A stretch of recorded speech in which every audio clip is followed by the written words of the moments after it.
In 1927, at the 5th Solvay Conference on Physics in Brussels, Belgium, a new proposal of mind over matter was admitted to try to resolve inexplicable behaviors on quantum mechanics.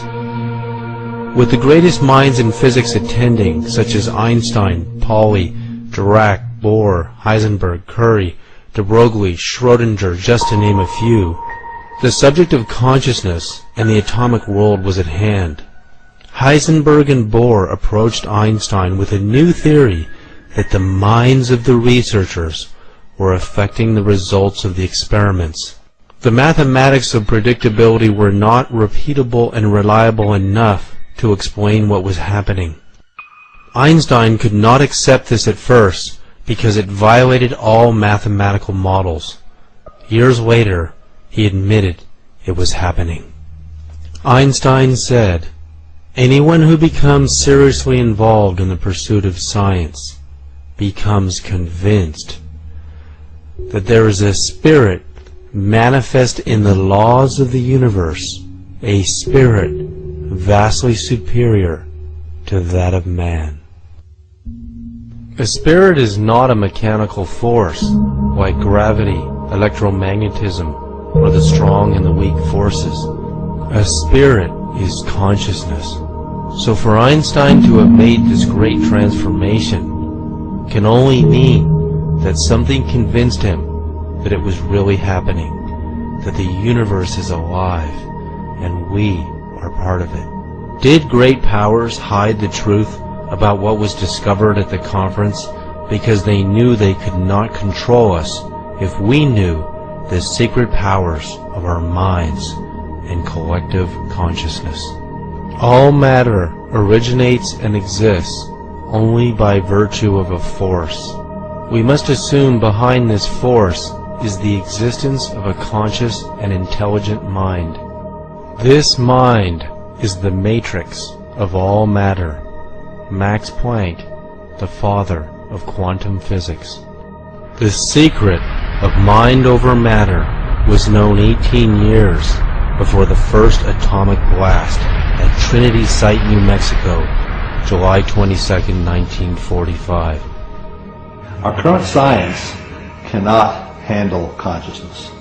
Although some people like to say quantum physics can explain consciousness, the fact of the matter is that physics cannot deal with an experiment where a human being is involved in the loop. This goes back to the way quantum physics was originally built back in the 19-teens and 20s and 30s. Whenever there's a conscious observer present, he causes a collapse of the wave function. Now, the wave function is a mathematical construct that describes the waviness of probabilities of events at the quantum level. And quantum physics is a set of equations that describe how this wave function behaves. When an observer looks at an experiment, he causes a collapse of this wave function. He destroys information. It basically starts the wave function from zero, and things have to start up again. So an observer right now has a chaotic effect in trying to describe or explain what goes on when a person is in the loop. Our physics right now is incomplete. We cannot deal with a consciousness affecting other physical objects in an experiment. We just don't know how to deal with it. So what you find is that most physics experiments keep observers out of the loop. They'll put a scientist outside the box. He gets to look in maybe at the end to see what the results were. But because his consciousness collapses the wave function, they don't let him in. It's like a bull in a china shop. He messes up their predictions, and they don't know how to deal with it. We live in a world today where there's a hierarchy of power. There are very powerful people, and there are people with virtually no power at all. What's very important from a biological understanding is every human being is equally powerful in their creative ability to shape the planet. And then you say, well, if everybody is equally powerful, then how did other people gain so much more power? And here's the joke. They didn't gain any power. The reason they became more powerful is they took away the power from us. and that the evolution that we're experiencing right now is to recover that power, because when the entire population is possessing such power, there's more of a likely better resolution and harmony than a world today where only few people are exercising that power. And I really look forward to that evolution when we recover the power we've always had, which means going back and reprogramming our belief systems to own how powerful we are. Human intention can significantly influence the properties of materials and the nature of reality. As early as 1957, Professor Hans Eysenck, then chairman of the psychology department at the University of London, wrote a letter insinuating that there was a gigantic conspiracy involving some 30 major universities all over the world and hundreds of highly respected scientists to silence the truth about what we knew about the powers of human consciousness. After the United States Congress had access to the data from the Stanford Research Institute and from universities all over the country and all over the world, they were terrified of what would happen if we all developed the powers of our minds. It was clear that we could remote view, we could see into the future and into the past, we could find missing airplanes and anything you can imagine with our minds. And they actually did a smear campaign with the media to discredit what they had discovered, because they didn't want us to know how powerful our minds really are.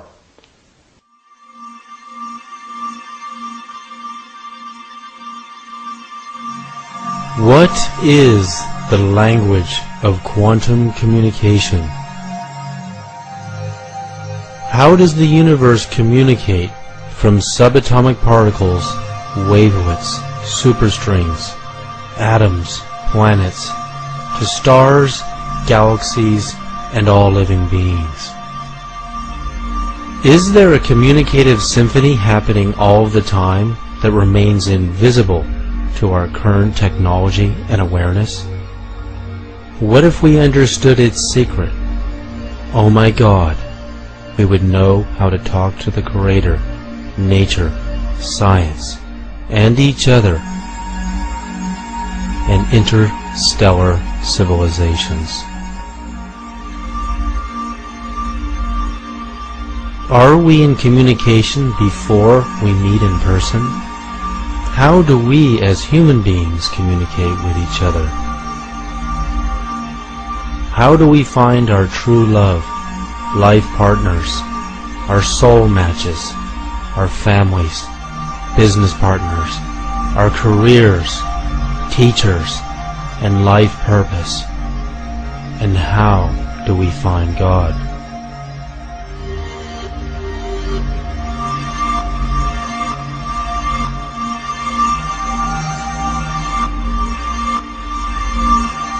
Hey, what's going on? I'm leaving you a message. I'm really starting to get worried that you haven't called me back. And I guess, you're not leaving me much of a choice.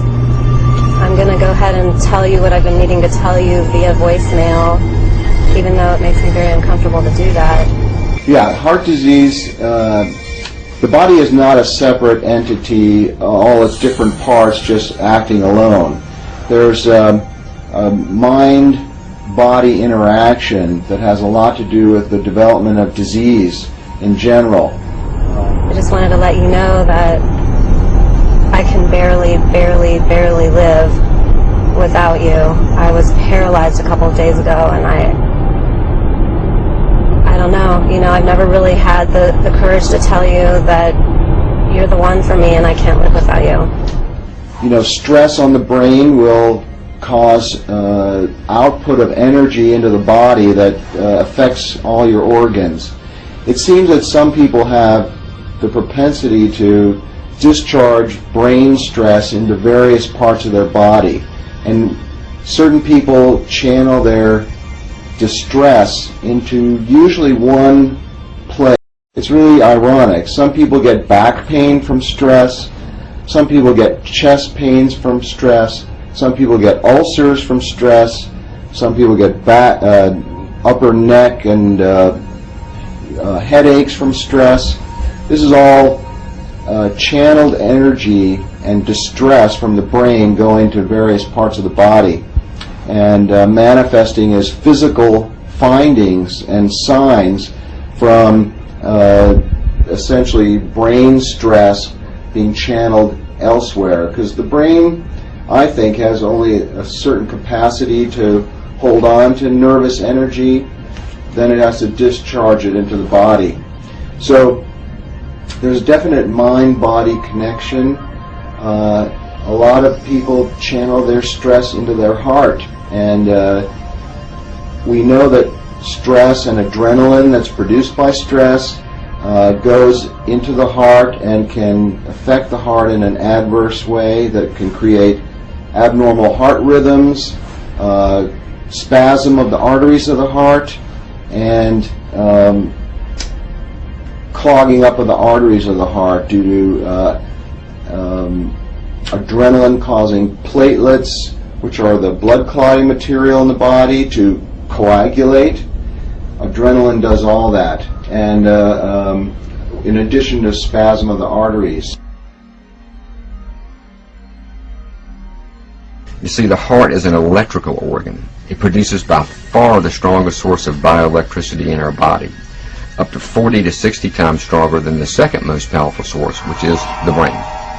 This electrical energy travels through every single cell in our body and in a sense kind of binds the cells together. It's strong enough that it even can be detected outside the body, out into space, beyond the skin. It's not an aura that we're measuring when we do this, or anything like subtle energy. What it is very measurable electromagnetic energy, much like radio waves. And what we found is that the heart produces an electromagnetic field that surrounds our entire body in 360 degrees. And then it can be detected about 3 to 4 feet with magnetometers outside the body. Researchers at the Menninger Clinic in Kansas say they've detected it 10 to 12 feet. So regardless of how far it goes, what's interesting is that we produce this electromagnetic field that can be detected. It can be measured with sensitive mainstream medical equipment. The human nervous system is an electrical energy system where positive and negative ions flow. We can even measure the surface electrical activity of the body at the fingertips using a simple voltage meter in the millivolt setting. Most human beings have far less than 1 volt total, regardless of where we measure along the body. The numbers oscillate due to the numerous electrical pulses in our nervous system. Testing hundreds of individuals, our study has shown that everyone has different voltages at different moments in their lives. Children tend to test around 1/4 of a volt, while adults can range anywhere between 0.5 and 30/100ths of a volt. If we are less than a 1.5 volt battery, how can we broadcast a powerful energy signature? And how can we hear a message that is meant for us? The greatest mind control experiment the government ever did on us is tell us that our minds are not powerful. In the year 2009, I conducted hundreds of voltmeter tests on the human nervous system from age groups from, literally children to teenagers to middle years and to elderly years. I found that all human beings have different millivolt ranges in their nervous system. Our nervous system runs positive and negative ions throughout our body, through our hands and our feet and our chest. Our entire body is being energized by the central nervous system and the autonomic nervous system. People who have medical conditions such as severe depression or nervous system disorders such as MS have millivolt ranges that go between somewhere around 5 and maybe 9 millivolts. Now, to give you a comparison, the average person ranges between 50 or maybe even 30 and 100 millivolts. That's the average person in the average state of consciousness. A millivolt is 1/1000th of a volt. So our body is running between maybe 30 and 100 millivolts optimally. That's when we're really in our optimal range. If there was a way to raise the human body voltage, which is the electricity in our nervous system, to higher levels. That super athletes train to get their nervous systems up to 2 full volts per cell, which is 2,000 millivolts. What will happen to our consciousness? Will it be easier for us to project our thoughts to cooperatively affect our reality? Will it be easier for us to apply a stronger signal to the law of attraction? Think of a radio. You know, you're trying to listen to your favorite song on the radio, and you can barely hear it because your radio doesn't have enough power. Well, your body is like a radio transmitter receiver. If you don't have enough energy in your system and you're trying to send thoughts out into the universe to cooperatively affect your reality, to attract your soulmate, to attract a business idea, to become more creative, and you don't have enough power in your nervous system, the chances of you manifesting your reality the way you want it to be are going to be much lower. So you need to increase your energy levels first, which you can do by meditation, and you can also do by using, technologies like we're talking about here. Doing a simple experiment. When we get a weak signal on the radio and we place our hands on the antenna, the signal mysteriously improves.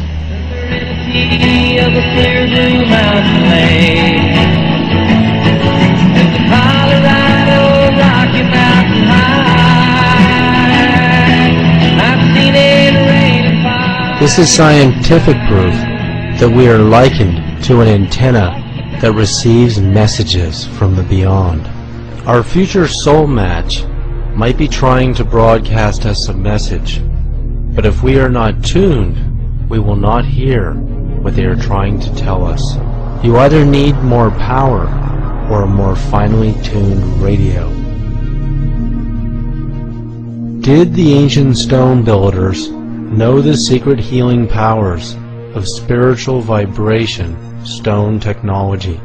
Did they know that stones and crystals could hold memory? At the University of California at Stanford in 1993, scientists were able to store a movie of a hummingbird in 3 dimensions and a separate movie of the Mona Lisa painting inside of a crystal and get it to stay there. If that sounds impossible to you, this is an ordinary sheet of plastic. It's called a DVD. And all it is plastic with a mirror shiny coating on the bottom.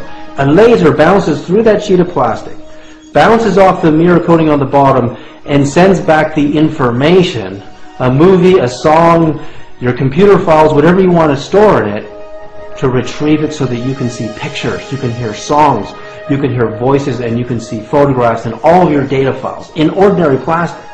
Now I'll give you an example here of what we have. This is stone technology. It's in the same shape as the universe, which is a toroid. It's actually the same shape as the Earth's magnetic field and the same shape as the human eye and the iris. And what we do is we send these stone pendants, which you can wear around your neck and hold in your hands. We send them into a series of 5 quantum energy generators, and we charge them with tachyon energy, which is faster than light energy. And the frequency vibrations of the tree of life and the frequency vibration of the NASA actual sound of the sun. So basically, like little miniature hard drives, we found a way to trap, just like a DVD does, traps a movie or a song. We can trap the healing vibrations of the universe in a stone. Then what we did is we tested people. Hundreds and hundreds of people were tested, wearing the pendant, holding it with the left and the right fingers. And we could clearly find, within seconds, the human body voltage would come to much higher levels. While these amazing stone pendants can raise your vibration, scientifically demonstrated, could this increased energy be applied to broadcasting our thoughts and true intentions, giving us a stronger signal?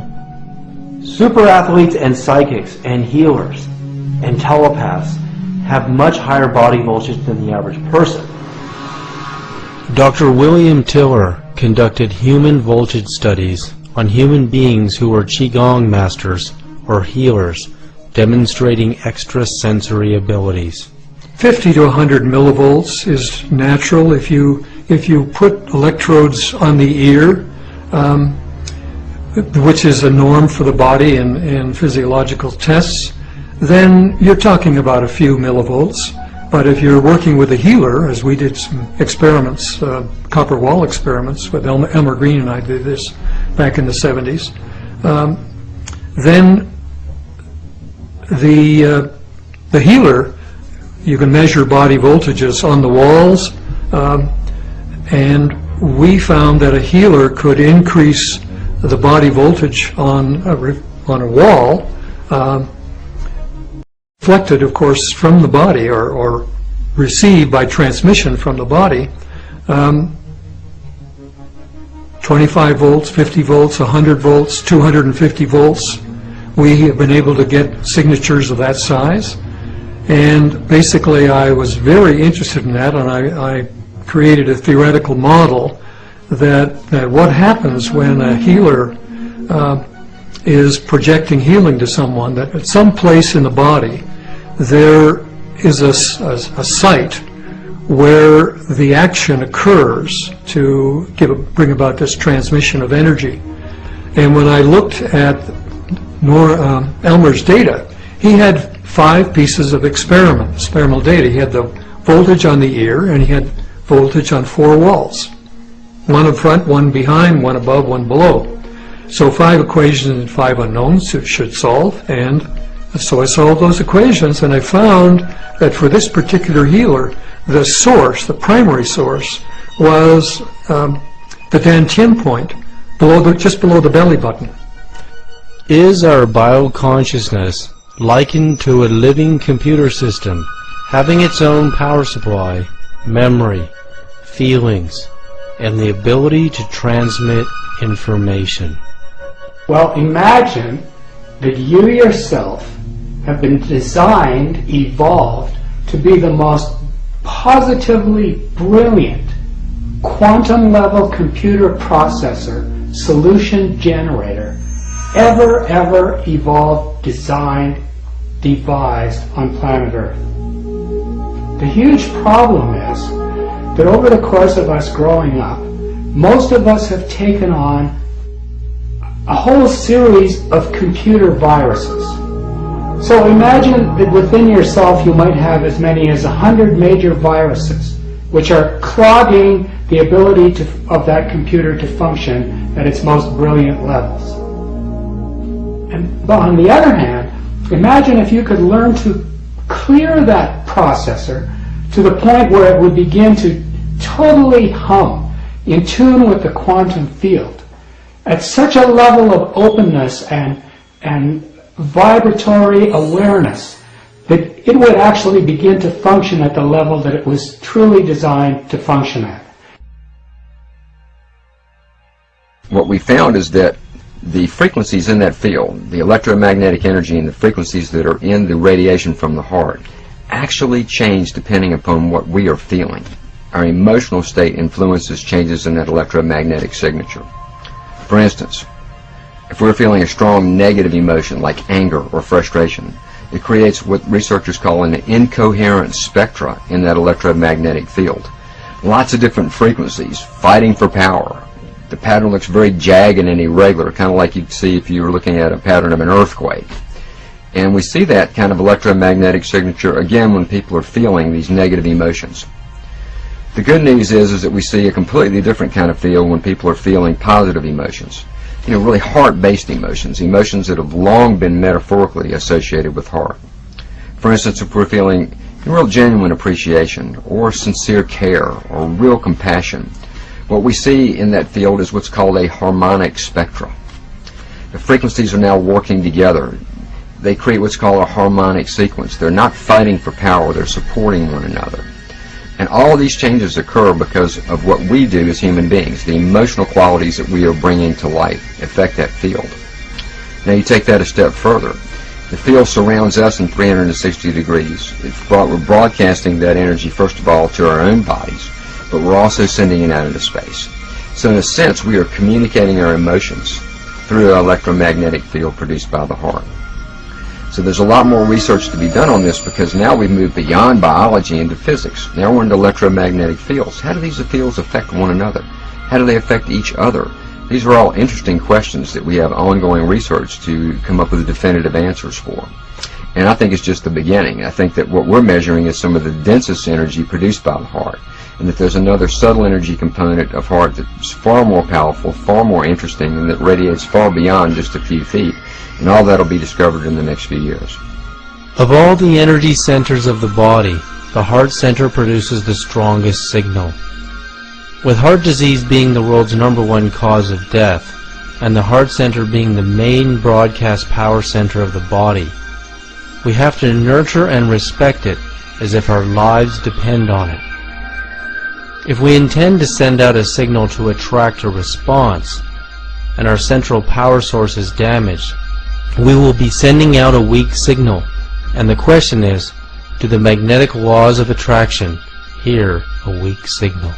While we are living at one location on the earth, and the people we want to meet may be in another, how can we communicate with our future soul matches through the field? Well, the most important thing is doing soul work, meaning putting your soul into the conscious field where your soulmate soul can find yours. And that doesn't have to do with outward things so much as it has to do with accessing your soul. And a lot of us, that can be confusing because we may think our emotions are our soul, but usually our emotions are tied into, past issues and psychological triggers. So that's not what I'm talking about. I'm talking about nurturing your soul in some way on a daily basis, or bringing it out, finding ways that will trigger it so that it expands outside of your aura and into the conscious field where you would have other souls, and that creates a line of communication or a signal so that the other soul, when they're in that field as well, will recognize you, and then ultimately you'll meet physically. But in order to meet your soul mate, we are talking about a spiritual soul bond. We're not talking about bonding on a personality level or a cultural, social, or religious level. It's all about the soul bond. So you need to be doing soul work on a regular basis to bring that intention out there. The field is the sole governing agency of the particle. What he meant by that is the field, the invisible forces, are the sole governing agency of the particle, matter. So it says human beings as physical matter are actually governed and shaped by the field. And this is what we're beginning to learn. Reading the field is very important for our survival. The human body has an aura of electromagnetic light energy that radiates far beyond the boundaries of our physical body. Doing another simple experiment with our radio antenna, we can see that a weak or static radio station comes in more clearly just as our hand comes near the antenna without even touching it. Arizona Senate Democrats pleased that President Barack Obama will be in Phoenix next week to speak about the economic stimulus plan. Minority Leader Jorge Garcia of Tucson says the emergency funds will hopefully offset spending cuts that the Republican-controlled legislature are imposing to balance the state budget. It would put a lot more money into Arizona's economy. This is simple scientific proof that our field is interacting with the field of the radio waves at a distance. Our consciousness transmits information into the field, but how powerful are our thoughts and feelings? It's important to clear your field so that you are creating a very intentional signal. By that, one of the things is not dating or having flings, not holding on to semi-relationships that have your foot in, one foot in and 1 foot out. You want to clear all of that because that will actually create confusion in the line of communication. It'll make it like static. And it will also bring people around you that can misguide you, or you may think that they're the ones, but it'll be confusing you because you're sending mixed messages. So they may be partially what you want, but they're not in fact your true soulmate because you're sending out mixed messages about what you want. So it's vital to clear your space on that level if you're looking for an intimate soulmate relationship. Totally clear that space and make it open and available to actually find the true soulmate that you're looking for.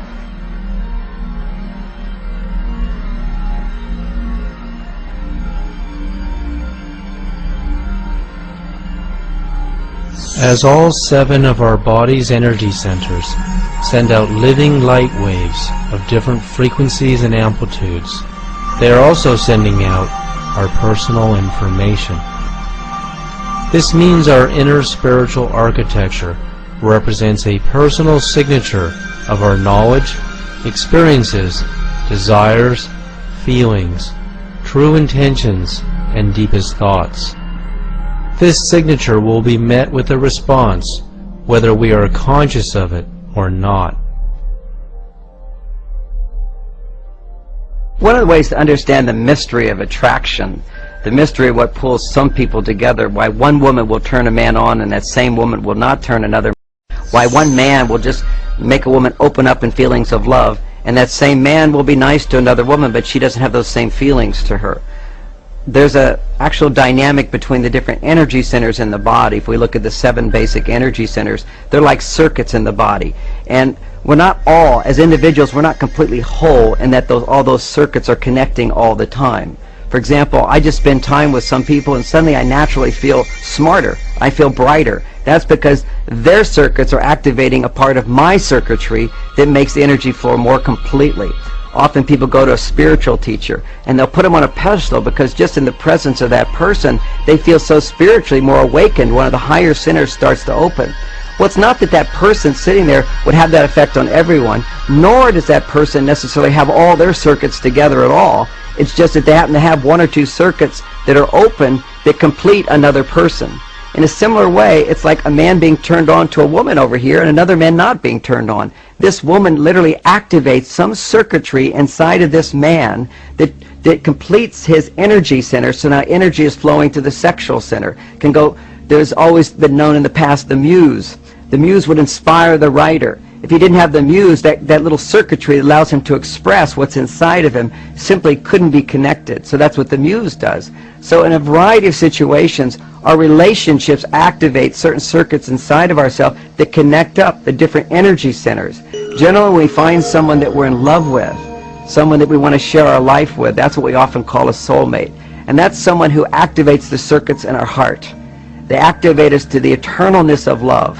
And so when we interact with this person and we're open, not when we're shut down, but when we're open, we feel this part of us that can love them forever and wants to love them forever. And that's what we often define as a soulmate. They may not be the one that opens our mind or opens our sense of creativity or gives us confidence. They're going to be the one that opens our heart. It could be they can open 3 levels or 2 levels or all 7 levels. And that's the uniqueness of every relationship.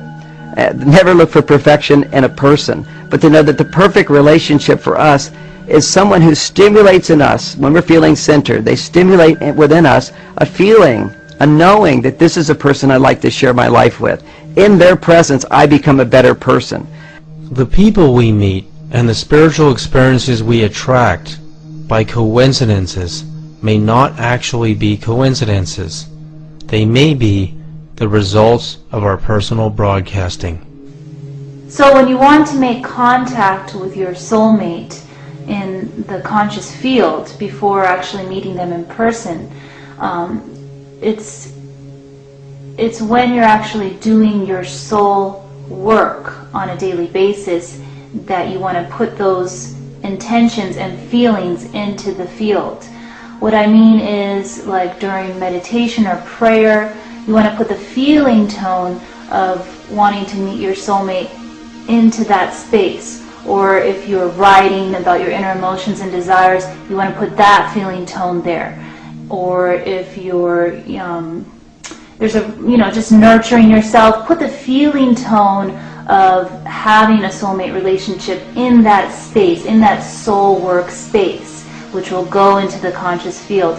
What you don't want to do is put preconceived ideas into that space about what your soulmate looks like, who they are, all those things, you know, it has to do with control. And when you're really ready for your soulmate, you're ready to let go of your control, because a soulmate is in fact a soul bond.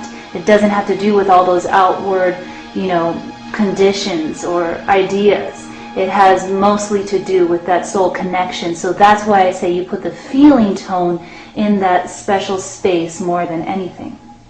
As human beings, each one of us is characterized by our own vibrational frequency, which is a reflection of the proteins in creating our biology. The significance is that as individuals with individual frequencies, there are some people whose frequencies are more complementary or more matching than other individuals whose frequencies are quite different. The relevance to this is that matching frequencies or complementary frequencies interact with each other and actually, in the terms of physics, interfere with each other. And as two very closely related frequencies come together, their interference patterns result in an enhancement of the field itself, a powering of that field. So this is called constructive interference, and allows two individuals that are closely related to communicate across this field. The most characteristic and easily understood communication is that usually occurs between a mother and her child, which are of course very much connected to each other. And in fact, the child has cells from the mother in it because of the developmental processes that occur during fetal development.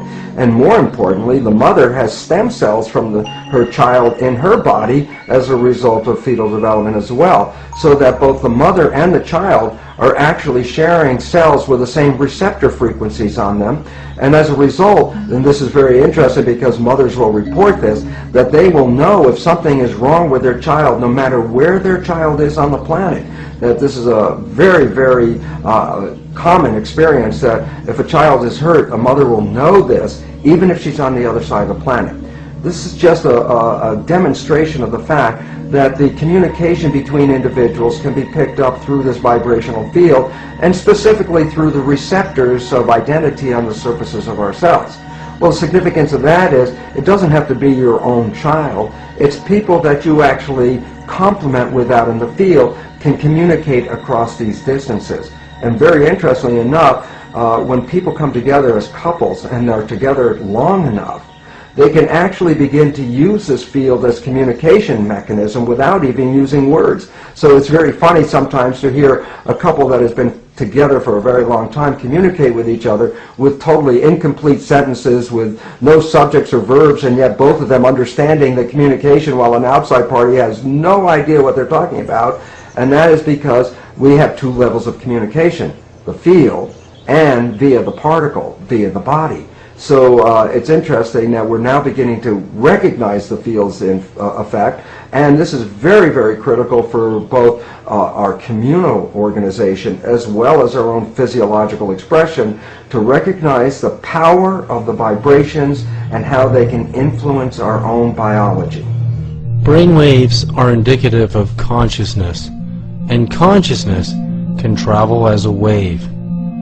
These waves can be reduced to numerical values of wave particles, amplitudes, frequencies, spin, codes, and information. Professional numerologists study these numbers and codes. They study the numerical values of the position of the stars and the planets at the time and date of our birth location, and our name. Is it possible for advanced numerology to determine our relationships and possible future outcomes? Numbers have harmonic and disharmonic relationships, just like music does. So you can listen to certain music and you know, my gosh, I don't like it, it jars me, there's too much disharmony. And the same goes for numbers. So let's say somebody has a prevalent amount of 3s, 6s, and 9s in his or her blueprint, and they meet somebody with a lot of 4s and 8s. They're not going to get along as readily as with somebody who also has the creative 3, 6, and 9s in their blueprint. So you can see, and in the same way, there are certain numbers that are magnetically attracted to each other. Those are the numbers 4 and 8. So they have almost a fateful relationship to each other. So it gets quite complex as we look at the song and the numbers song of each person, and you actually create two blueprints, put them together, just like a musical, you take two melodies or harmonies and you put them together, and what does it create? Does it create something jarring or not? And certainly with people, we can see how their numbers will either work well together, be compatible, or be completely harmonious, just because numbers are a resonance. They describe something that is key to who you are. Your soul energy is a unique signal that is broadcast into a field where your soulmate's soul energy is being broadcast as well. So that is where your souls are bonded when you have a soulmate, and that's where you're already having a relationship with your soulmate, whether you're aware of it or not. And whether you're aware of your soul desires and feelings, or if you're not, is irrelevant, because you're already bonded with your soulmate on that level. And the goal is to become aware of yourself on that level so that you can broadcast your soul into the conscious field where your soulmate can do the same, and that will trigger and speed up the process of finding your soulmate in a physical plane, so that you actually are meeting them and are able to have a relationship on a day-to-day basis. Our DNA represents our entire genetic blueprint. It is here that everything about us is represented by letters in the DNA matrix code language. Our destiny appears fixed because of this unshakable blueprint. Dr. Fritz Albert Popp, the discoverer of biophotons in 1976, proved the origin of these human light emissions are emanating from our DNA, the core reactor from where we are broadcasting our personal energy signature. Dr. Bruce Lipton has made a revolutionary discovery that first proved that the DNA nucleus is not the brain of the cell. Rather, the intelligence center of the cell is the membrane. The membrane receives signals from our consciousness and writes the DNA code. For the first time in history, Dr. Bruce Lipton is proving that we can actually reprogram our DNA if we are dissatisfied with our blueprint, and broadcast a new message about ourselves to the universe. The fact is that the cell membrane of the human cell actually is an information processor. And what I ultimately realized in 1985 was that that processor had a very interesting and important definition. The definition of the membrane is it's a liquid crystal semiconductor with gates and channels. When I recognized this biochemical description in 1985, I was very much amused by it, because I said I've heard that exact same definition somewhere else, and actually had to go search for where I heard it or found it. And what I saw was I read it in a book called Understanding Your Microprocessor, a simpleton book about how to use a computer. Basically, the definition, liquid crystal semiconductor with gates and channels, is the exact same definition of a computer chip. What this all led to was a very simple and yet very profound understanding.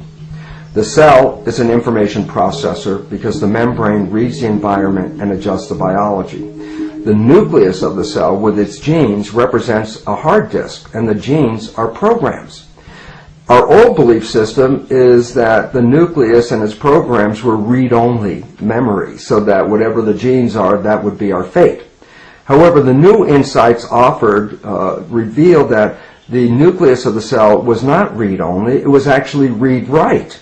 So basically, the cell was a programmable device. You'd put it into an environment, it would read the environment, and then adjust the expression of the genes to match the needs of that environment. So taking genetically identical cells and putting one set into a culture with certain environmental conditions caused the cell to program itself as a muscle cell, and a genetically identical cell put in yet another environment, reading the constituents of that environment would lead to the expression of a bone cell. So basically, the cells are programmable in response to environmental information.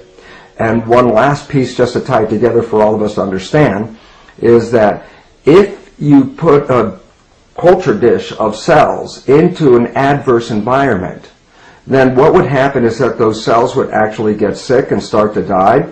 And if you take that very same culture dish and move it into a healthy environment, the same cells would immediately recover and start to proliferate, and the cultures will flourish.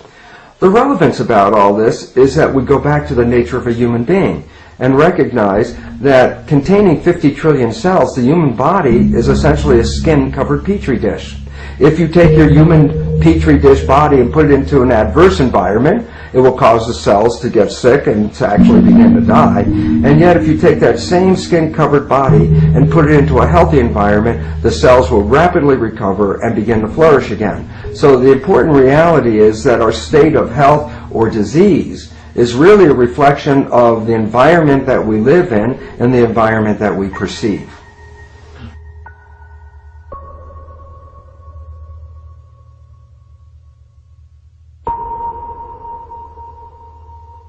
He's like, don't trust me. He goes, I will torment you. And I swear to God, that's what ended up happening. I've been tormented by this relationship. In each one of us, there are 46 human chromosomes, among which there are nearly 3 billion base pairs of DNA. That means there are 3 billion strands inside of us to store our personal information. If we can rewrite our own hard drive by reorganizing our thoughts, feelings, and higher consciousness, we can reprogram our own personal blueprint to attain any goal we desire. As our personal energy signature broadcasts this new message, we will discover new people in our coincidence meetings. We will also gain new knowledge to apply towards our own enlightenment, relationships, careers, and life purpose. Scientific studies have shown the heart is not only the most powerful center in the body, it is the most intelligent, having the ability to receive precognition. If we can create a coherence with our minds and heart center, we can access our intuition more frequently. One of the interesting studies that was done here at the Institute of HeartMath with our chief researcher, Dr. Roland McCready, was a study on intuition, on the intuitive response. And in that study, they had test subjects that were placed in front of a computer, and they were wired up. They were looking at brain waves, they were looking at galvanic skin response, they were looking at readings from the heart rate variability analysis, and things like that. The test subject would push a button, and there would be a delay before the picture would appear on the screen of the computer. And the computer was randomly selecting the pictures. No one knew, no one could know what the computer was going to select. Some of the pictures were pleasant, and some were horrific. What we found was that in many cases, the body started responding to the upcoming picture, responding in the way it would normally to the upcoming picture, about 6 seconds prior to the picture actually showing up on the screen. 6 seconds prior, the body began to do what it would do if the picture was there.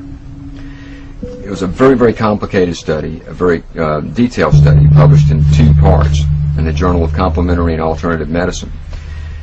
The data analysis showed something very, very interesting. It showed that when that response began, that the first part of our physiology that was doing sort of the intuitive or precognitive response was actually the heart. The heart was responding before the brain. It began to go through a deceleration process that would be compatible with the picture that was going to come up. About 1.5 seconds later, the brain began to do what it does in regards to that picture. But within the human system, at the physiological level, measuring that intuitive response to an upcoming event, it was the heart that responded first. And as I read the summary of that study, I found it fascinating, because what the summary basically said was that it appears as if an upcoming event is significant or emotional, that we have a tendency to be able to sense that or to respond to it before it actually occurs. And that our biology has the capacity and does in many ways scan for the future events. It's constantly scanning for future events, but that it's something we're not aware of. We don't know that it's there. We don't know that we do it. But the punchline was it would be very useful for us to develop that.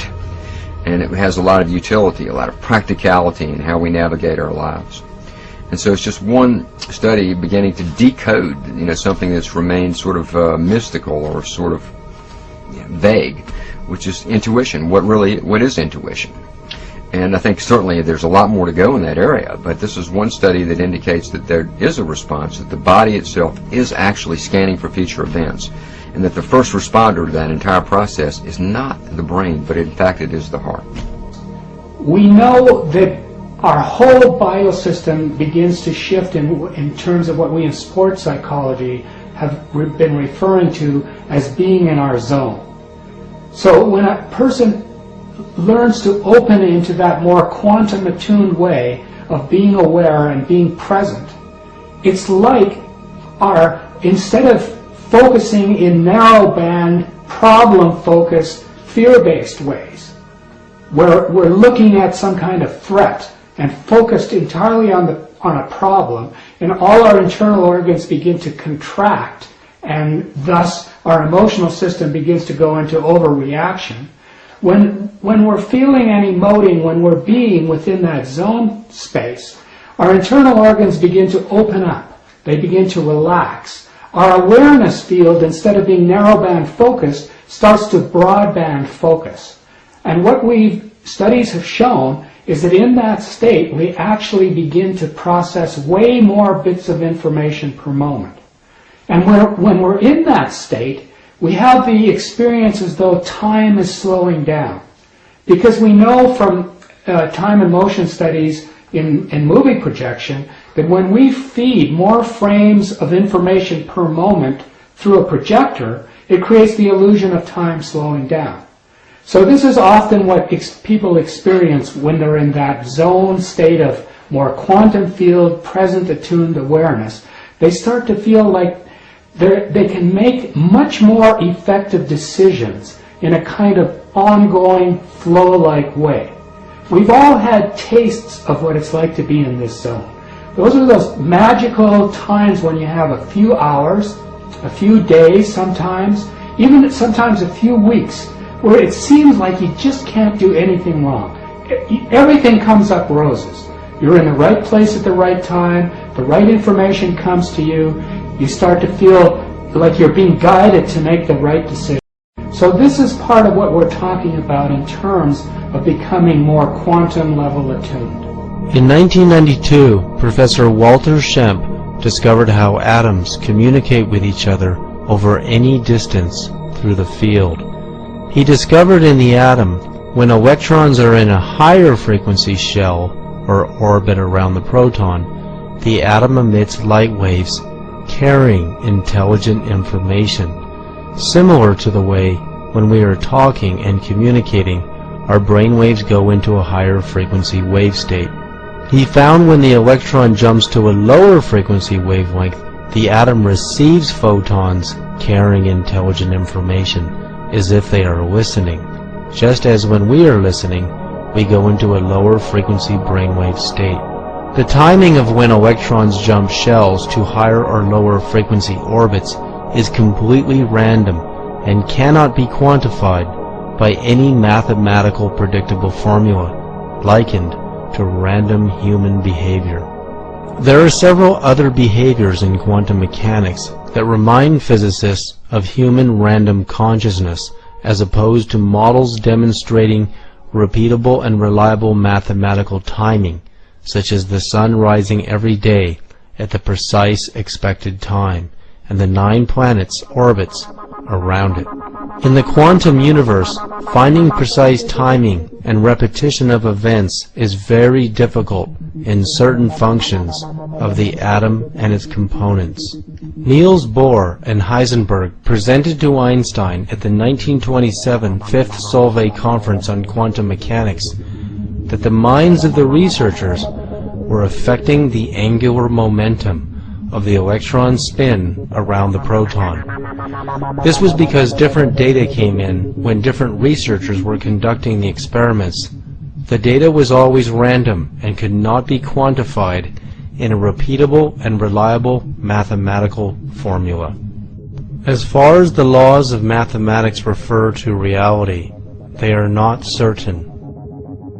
And as far as they are certain, They do not refer to reality.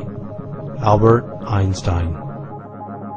In Richard Feynman's book, The Strange Theory of Light and Matter, he tried to quantify the behavior of the timing of which light particles, photons, emanating from a light source would reflect through several layers of glass and bounce back to detectors. Light particles do three things when they strike a glass target. 1, they either travel through the glass sheet, or 2, they react and scatter inside the glass sheet, or 3, they bounce back to give us a picture of the sheet of glass. Feynman shined his light source through several sheets of glass, allowing light particles to choose to bounce off of or react to the surface of various layers of glass. He wanted to see if there was a quantifiable formula for which photons would bounce back and which ones would travel through the glass or penetrate deeper and bounce off another sheet of glass or scatter and react inside of it, or deeper yet, travel through all the sheets of glass. Regardless of the color of light and various other parameters, there was no way to quantify the strange behavior of light and matter. The light particles, photons, always behaved randomly as to what they would choose to do, just as in human consciousness.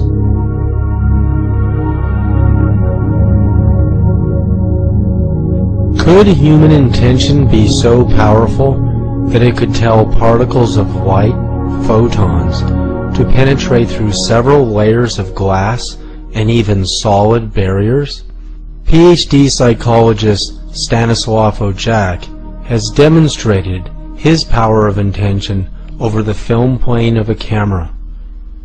His intention is so powerful, he found he can cause a photograph to appear while the lens cap on the camera is blocking the lens and the film plane from receiving light.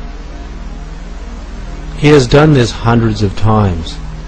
He has also been able to take pictures with film and cause invisible spiritual phenomena to appear. His film and photographs were analyzed by Kodak Film Laboratories to be authentic and not caused by double exposures or trick photography. Several abnormalities that began to occur in the photographs. People became transparent or they disappeared, light aberrations, and then entities which appear to be human-like in some form, but not as we would say it was definitely humanoid. And these aberrations went on. So over a period of about 4 years, it's 74 to, it's longer than that, 74 to 1981, accumulated over 5,000 photographs with a 22% anomalous factor in regards to that. As Stanislav Ojak took mystical photographs of the 1972 Seals and Crofts concert, a large luminous face appears overlooking the band on stage with Cher. Then what appeared to be a band of divine beings of light pointing and perhaps even dancing to their music gazed into our world without us ever even knowing it. Could beings of light and even angels have listened to the spiritual music of Seals, Croft, and Cher? Could such beings have even inspired their music to be born? He took pictures with the lens cap on the camera, so that the radiations that eventually were registered on the film went right through the lens cap, and the lens cap will block electromagnetic radiations. So it definitely was different radiations than electromagnetism, and that's why I've called these things subtle energies. They're doesn't mean they're weak, it means they're subtle in the sense that they're very different from the energies associated with the four fundamental forces that we know from orthodox science. Dr. Claude Swanson's synchronized universe model may help explain how we can see into the invisible dimensions of the universe and explain visions and apparitions, and how we can interact with those dimensions, but more importantly, to prove that they are part of our reality. I developed what I call the synchronized universe model as a way of trying to expand current physics to account for a lot of these psychic phenomena, paranormal phenomena. Besides the types of things we've been talking about, which involve communication psychically and affecting things at a distance, you also have other abilities that the yogis have demonstrated, that certain adepts in China, the Qigong masters, have demonstrated, things like walking through walls, levitation, teleportation, things that in the West we laugh at and we call them science fiction, and yet there are people who have demonstrated reliable abilities to produce these effects. So our science needs to be able to account for how this is possible. And the synchronized universe model says basically that matter is not what we thought it was. They're not like little billiard balls or even little quantum points moving around, that when we say there's a particle at some place, it's a solid matter, what that really involves is an energy exchange between that charge or that particle and all the other particles in the universe. That things are moving very rapidly on a very small scale. This is a scale smaller than the size of the electron, down to more like the Planck scale, which is the basic smallest scale that physics tries to describe. At that scale, there's a synchronization that has to happen, that particles only see each other when their velocities are lined up with each other. In other words, at a very small scale, all the particles are moving very rapidly at the speed of light. So in this system, at a very small scale, and this is part of special relativity, part of our current physics, at very high speeds, a particle only can kind of look in the direction that it's traveling. So if it emits a photon, it has to be in the direction that it's traveling at that instant. Off in the distance would be some other particle. If they're going to interact mutually back and forth, that particle also has to have a velocity lined up with the first one. So the primary interactions at this very small scale would involve particles with velocities that are aligned at that moment of interaction. A moment later, their velocities have changed because they received an impulse from one another. And what this leads to is the only stable solution of this system is when the particles end up being synchronized with each other. The ones that interact consistently on the average over time are the ones that take on little orbits at very small scale, down to Planck level, which are synchronized. You could have many, many other systems of particles that have some other synchronization, either a different frequency of oscillation or a different phase, so they're in some other part of their orbit, so they're looking in a different direction. Those particles would not, on the average, see the first set of particles. So they would be invisible to us, or we might see them occasionally as quantum noise, and that may well be the origin of quantum noise. So you end up with a system which you can think of like a stack of sheets of paper, and one sheet of paper is like our physical universe. The particles on that sheet of paper are the ones that are synchronized with each other. We call that physical reality. That's what our current physics tries to explain. That's where our laws are applicable. But you could have many, many other sheets of paper with these other parallel systems that are synchronized a little bit differently. Now, what raising the gauge and paranormal phenomena and torsion and these other forces that I've been talking about, what they do is they shift our little sheet of paper. So now we start to move down and dip down and interact with other parallel systems. And that's what happens when you can start now to, instead of being limited to a four-dimensional reality, your dimensionality now can be 5, 6, or 7 dimensions as you interact with other parallel systems. When that happens, strange things become possible that were not possible before. According to the synchronized universe model, when our own frequency synchronizes with a parallel universe or dimension, it allows us to perceive it in the form of a vision, powers of levitation, miracles, knowledge, enlightenment, and even healing. Our bodies are made of atoms and subatomic particles. 99.9% of our body weight is comprised of protons and neutrons, which are then made of hexagons of 6 quarks, each made of dual pairs. Among the quarks are the mysterious strange and anti-strange quark. They are called strange because they have the ability to randomly just disappear from the core of the atom and then strangely reappear. There is no mathematical model to quantify the timing of when and why they will do this. Is there a connection to the behavior of the strange quark and human consciousness?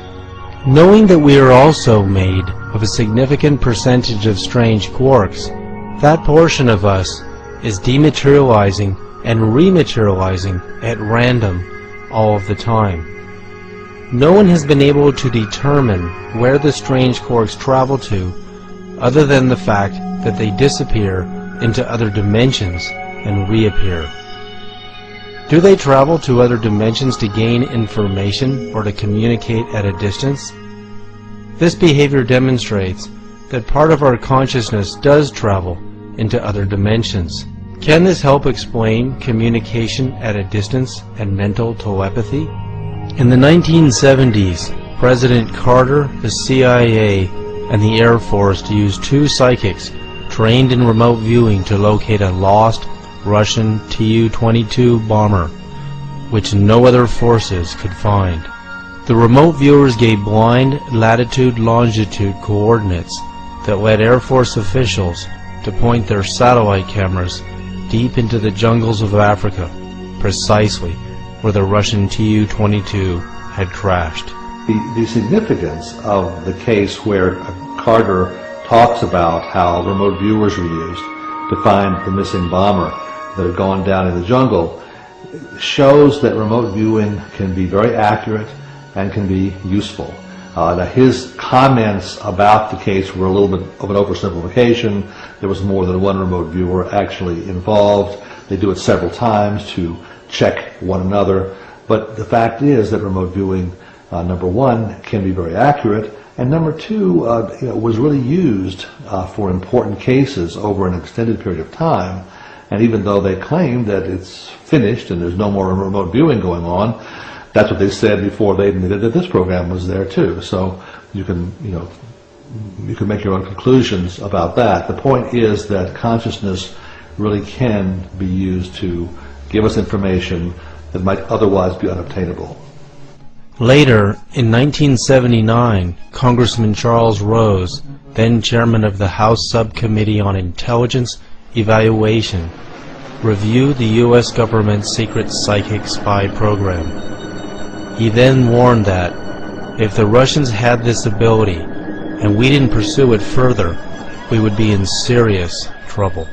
Well, there's certainly plenty of evidence that the out-of-body programs were going on, the remote viewing programs were going on. What has been made public is the 20-year remote viewing program that was started by the CIA in the 70s that physicist Hal Puthoff and a couple other people started, and they found out from their early experiments they could go into laboratories in Russia. One of the first laboratories was at Semipalatinsk, which the CIA at that time had been unable to look into. They saw a building, large structures, a lot of activity, but they could not tell what it was being used for. And so one of the first successes that started the program was when a man named Pat Price remote viewed the inside of the facility. He saw overhead cranes. He saw overhead cranes moving along overhead outside of the building that had railroad tracks on each side of the building. He saw these huge steel spheres that were being cut with special types of welding techniques. They were foot-thick steel sections of spheres. We had no way of, at that time, of welding such large structures, but they developed a technique to do so. And by using his remote viewing ability, he figured out that these were going to become large underground spheres to capture the energy from explosions and then use that energy to make a beam weapon. This was part of the Russian beam weapon program. And of course, in the 80s, Ronald Reagan started the Star Wars program in an effort to counteract some of this technology. But the first inkling we had that the Russians were involved in this was Pat Price's remote viewing back in 1974 or 75. While the United States nuclear weapons program, Peak in Evolution, was a 15-megaton nuclear bomb, the Russians were far superior, testing a 50-megaton hydrogen bomb on October 30th, 1961. Was Russian psychic espionage into the United States secret weapons program instrumental in allowing them to gain the advantage? Today, with the Cold War at its end, Russian psychic research is used for mostly peaceful means. Konstantin Korotkov is a professor of physics at St. Petersburg Tech University in Russia. He is the inventor of the world's first camera that can see deep into the human aura's energy field and information band. It is called the GDV. The computer software reads the data the GDV provides on an individual's auric field. It can see breaks in the energy field, early signs of damage to organs, and changes in the field due to higher states of consciousness, the amplitude of energy coming out of all 7 energy centers, how well the 7 energy centers communicate with each other, and even mental telepathy and healing. So it was really a very interesting time because we were able to organize a research laboratory, a research center outside of the city in some remote place. We took a house. In this house we put all possible equipment that we were able to think of by the time, and we've been selecting and inviting people who was really talented clairvoyants and talented psychic people, and then we trained them how to operate with each other, how to deal with telepathic communications, and we've been measuring all this process. So it was many sessions like this, several years. It was very interesting results, and everything we published secret reports on this, of course. It never been published in any journal, but we have proven that telepathic communication with people is really possible. And it was done on very precise scientific basis. But our approach was different from approach of Russell Targ or some other researchers in the world. First step was to select specific people, to find out people who can do something and who communicate with each other. And I am absolutely sure that really effective communication comes between people who are really attuned to each other, who have this very, very special entanglement to each other. It may be men-women, it may be men-men, it may be women-women, it doesn't matter. It's not gender difference. It is a topic of, I would say, spiritual interconnections. And if they have it, then they may be trained how to interact with each other. So from our point of view, when we've done these experiments, and we are doing these experiments up till now, it is very important to select people, to train them and attune to each other. Then it may be effective communication. Do we receive messages from others without even knowing it? This was a study to show is it possible to send and quantify, measure energy of healing, loving energy, sending. So if we send loving energy to another being who is not directly in front of you, but in another space, will they receive it? And if they receive it, how does it show? Wow. That was the purpose, and this was done with a team of researchers in Slovenia. So here we see that you've got the person who is sending energy. This is the right side, is sending of energy, and on this side is the receiving of energy. So from the right side, when you talk about, because the emotional heart is on the right, it is sending, so there is a little burst, and of course these bursts are captured. And it's separate from the body. It's leaving, this burst is leaving the body. Indeed. Oh, that's amazing. And the receiver is receiving it. And look at the shape of that too. How far away are they physically from each other during the explosion? 2 buildings. 2 buildings? 2 buildings. So this burst of energy traveled 2 buildings and went to this person who was the receiver.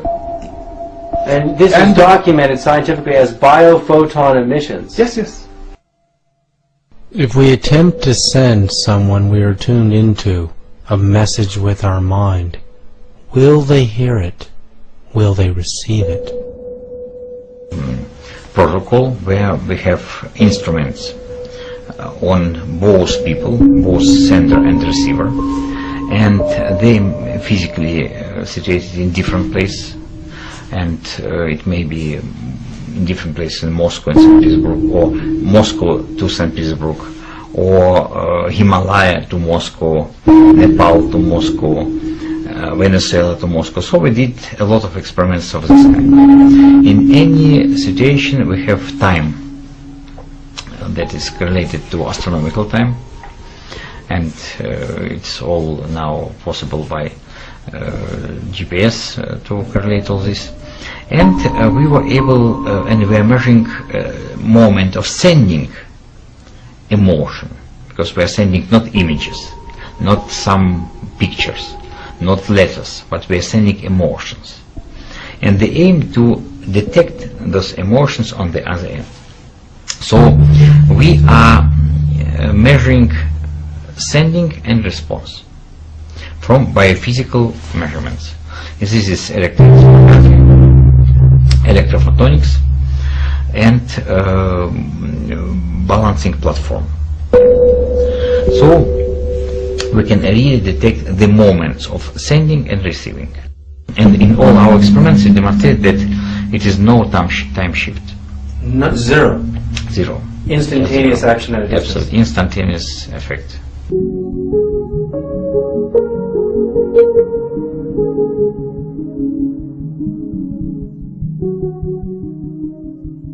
As new science builds a strong case for mental telepathy that is faster than the speed of light, how will this instantaneous communication at a distance change our views and knowledge about how powerful each and every one of us really is?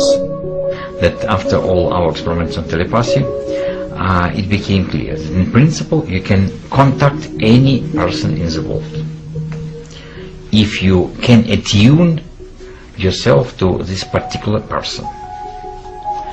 And of course it needs some training, it needs some imagination, you should be trained how to do this, but in principle it's not very difficult. And I don't like, for example, to make telephone calls. For me it's boring to press buttons, and it's busy line, then again, and it's again busy. So when I need to contact someone, I just contact this person in mindset, and they ask a person to call me, and it works very well. So it's people usually call and contact somehow, and it works really brilliant. Could a telepathic message be sent from the moon back to Earth? In 1971, Apollo 14 astronaut Edgar Mitchell believed the powers of the human aura and mental telepathy were so profound he conducted an experiment while he was on his way back to Earth from the moon. Astronaut Edgar Mitchell, one of our team of 2 astronauts who were the last group, I think, to walk on the moon. This was the 3rd group to walk on the moon. On his way back, decided to do a psychic communication experiment. He didn't tell his superiors about it, but he'd arranged with several psychics on the ground back here on Earth to try to send them psychic messages about cards.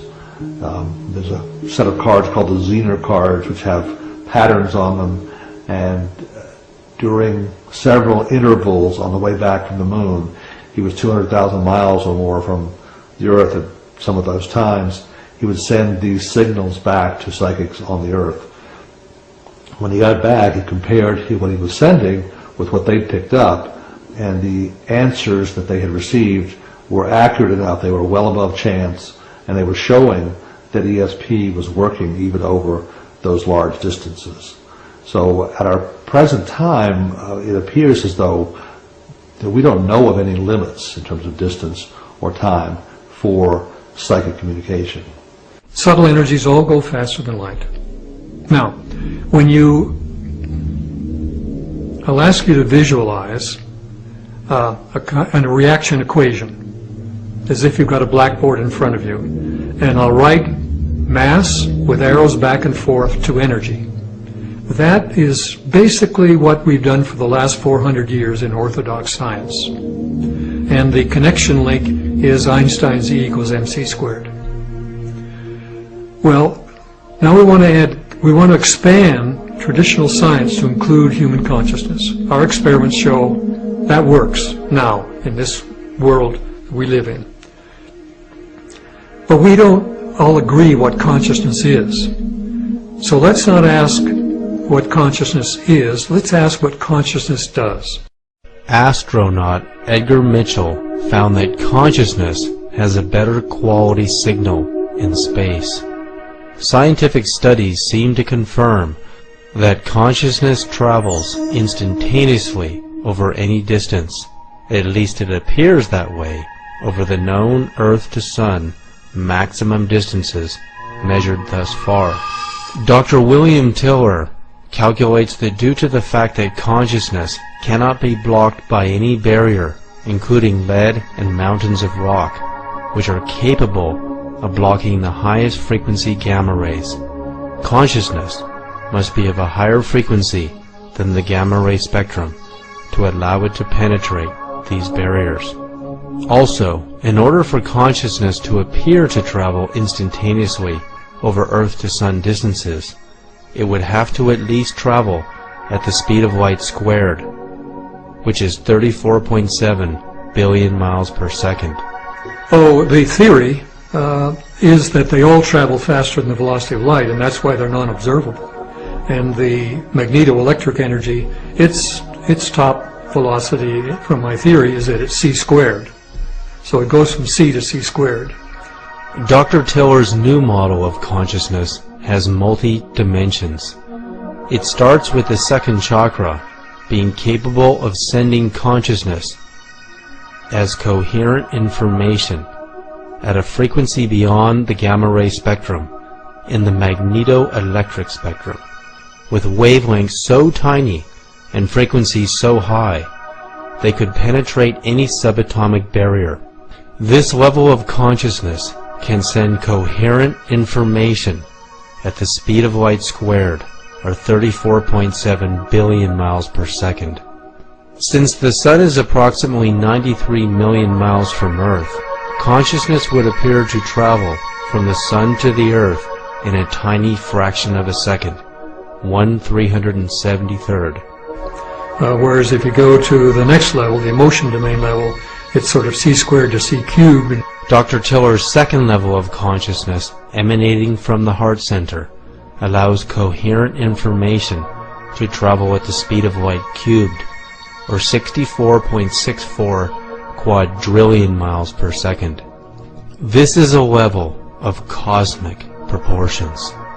As the speed of light travels 5.87 trillion miles per year, and the Pleiades star system is 440 light years away from Earth, or 2.58 quadrillion miles, it would take ordinary light, or radio messages, 440 years to get there. But consciousness, at this level of realization, traveling 64.64 quadrillion miles per second, could travel the 2.58 quadrillion miles to the Pleiades star system in 1/4 of a second. If you go to the mind level, it's c cubed to c to the fourth. Dr. Tiller's next level of consciousness, emanating from the crown chakra and higher, allows coherent information to travel to the Andromeda Galaxy, 2.5 million light years from Earth, in a fraction of a second. At this level of realization, we attain ultra-cosmic consciousness. This means, at these higher levels of realization, we can create a dialogue with other galaxies. The answer to how we can attain coherency, total perfect harmonic consciousness in each of our energy centers, is inside of our biology. Very interesting fact in biology is that no two human beings are the same. And I can say that from a biological expression in regard to a simple observation. If you take cells or organs out of your body and put them into anybody else's body, those cells and organs will be rejected by that individual because their immune system will recognize it as not self. So basically it says each one of us has a self. And what was very interesting in understanding the nature of the cell's nervous system, the relationship of the membrane to the cell, was that on the surface of our cells are groups of antennas or receptors. A group of them specifically studied by medicine are referred to as self-receptors. And to me that's a very profound title for these particular receptors, self-receptors, receivers of self. So why this is relevant is that these receptors that receive an identity are on the outer surface of the cell. The relevance to that is that whatever the self signal is, it is out in the environment and picked up by these receptors. Significance to my perception in this is that our identities are not within our biology. Our identities are part of a field, and that our biology downloads this information from the field. So the significance is that when we talk about our personal identity, we can talk about that identity isolated and localized with our physical body. But we could also talk about the same information or identity that is present in the field. So, for example, Cleve Baxter did some wonderful experiments where he took cells from an individual, put them in a culture dish, and separated those cells from that individual by a distance of 40 or more miles. And what he had was an experiment where he put electrical devices to read the electrical activity of the cells in the culture dish. At the same time, he was reading the electrical activity, for example, the EEG activity of the donor of those cells who was 40 miles away. What he recognized is that if the individual had an emotional experience at that moment, the individual cells would also have an identical kind of activity occur instantaneously at the same time, even though they were 40 miles away. The relevance about this is really very supportive of the fact that the identity is not localized within the body. The identity is part of the field and spread all over the surface of the planet. Significance is this, is that then two people have two physical bodies and they can interact, but they also have two environmental identifications, meaning some kind of energy in the field that is unique to them. Since the field is all entangled and integrated with each other all over the world, that means people are never really separated from each other by physical distances in regard to their personal identity, even though their bodies may be separated. So basically, the nature of people communicating with each other is to recognize that individual identities as vibrational frequencies in a field can interact with each other, especially if there's something called harmonic resonance, meaning the two frequencies share wavelengths together so that when they come together they vibrate together. And this is how people can actually feel other people that are closely related to them, because they can pick up the vibration of the other individual in that there's a complementarity between them and the person they're communicating with. So the significance is we have an opportunity to interact on a non-physical plane through the identity that is in the field. And this is very important because it is not localized to space or time, that people can communicate over vast differences on this planet at exactly the same moment of time.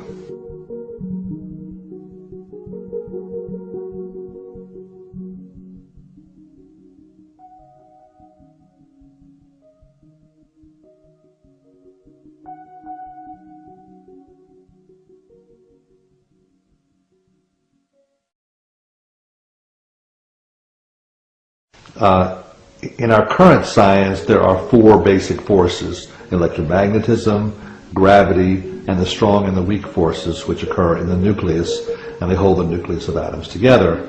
And in our physics research, we've been learning how to unify these forces to some extent, and there's now a standard model that has a way of putting together three of them to some extent. But in current physics, there's an attitude that this pretty much explains everything you need to know in the universe. Unfortunately, that idea is based on the fact that our knowledge of physics comes from high-energy particle experiments. Scientists take elementary particles and bang them together at high speed, and they watch what happens, and they say, well, that's the universe, okay? That's what we have to explain. And our current model does a pretty good job of explaining that. What they've overlooked are a lot of other phenomena that they don't tend to study. And if you take the example I mentioned of ESP or psychic connections, that's one area which says that there are forces and ways of interacting that can't be explained by that four-force model. When scientists measure the capabilities of subtle energy or the psychic force, it outperforms all of the other forces. Today, we store and transmit information through radio and television waves. This kind of information is likened to human consciousness, but it doesn't possess all of its qualities. Consciousness is still unique and more powerful. Radio waves and microwaves are used to broadcast voices and television pictures at the speed of light. The problem is these electromagnetic signals get weaker over distance and can distort or collapse when trying to move through solid barriers such as walls, metal, or even mountains. After conducting hundreds of tests, scientists have discovered that subtle energy, the psychic force, is capable of penetrating any dimension, barrier, or distance with no loss in signal quality, even through vast distances in space. The Princeton Pear Lab experiments have also shown that people's minds have the ability to affect things at a distance. They take a device called a random event generator, which makes a sequence of random ones and zeros or yeses and nos based on a quantum circuit.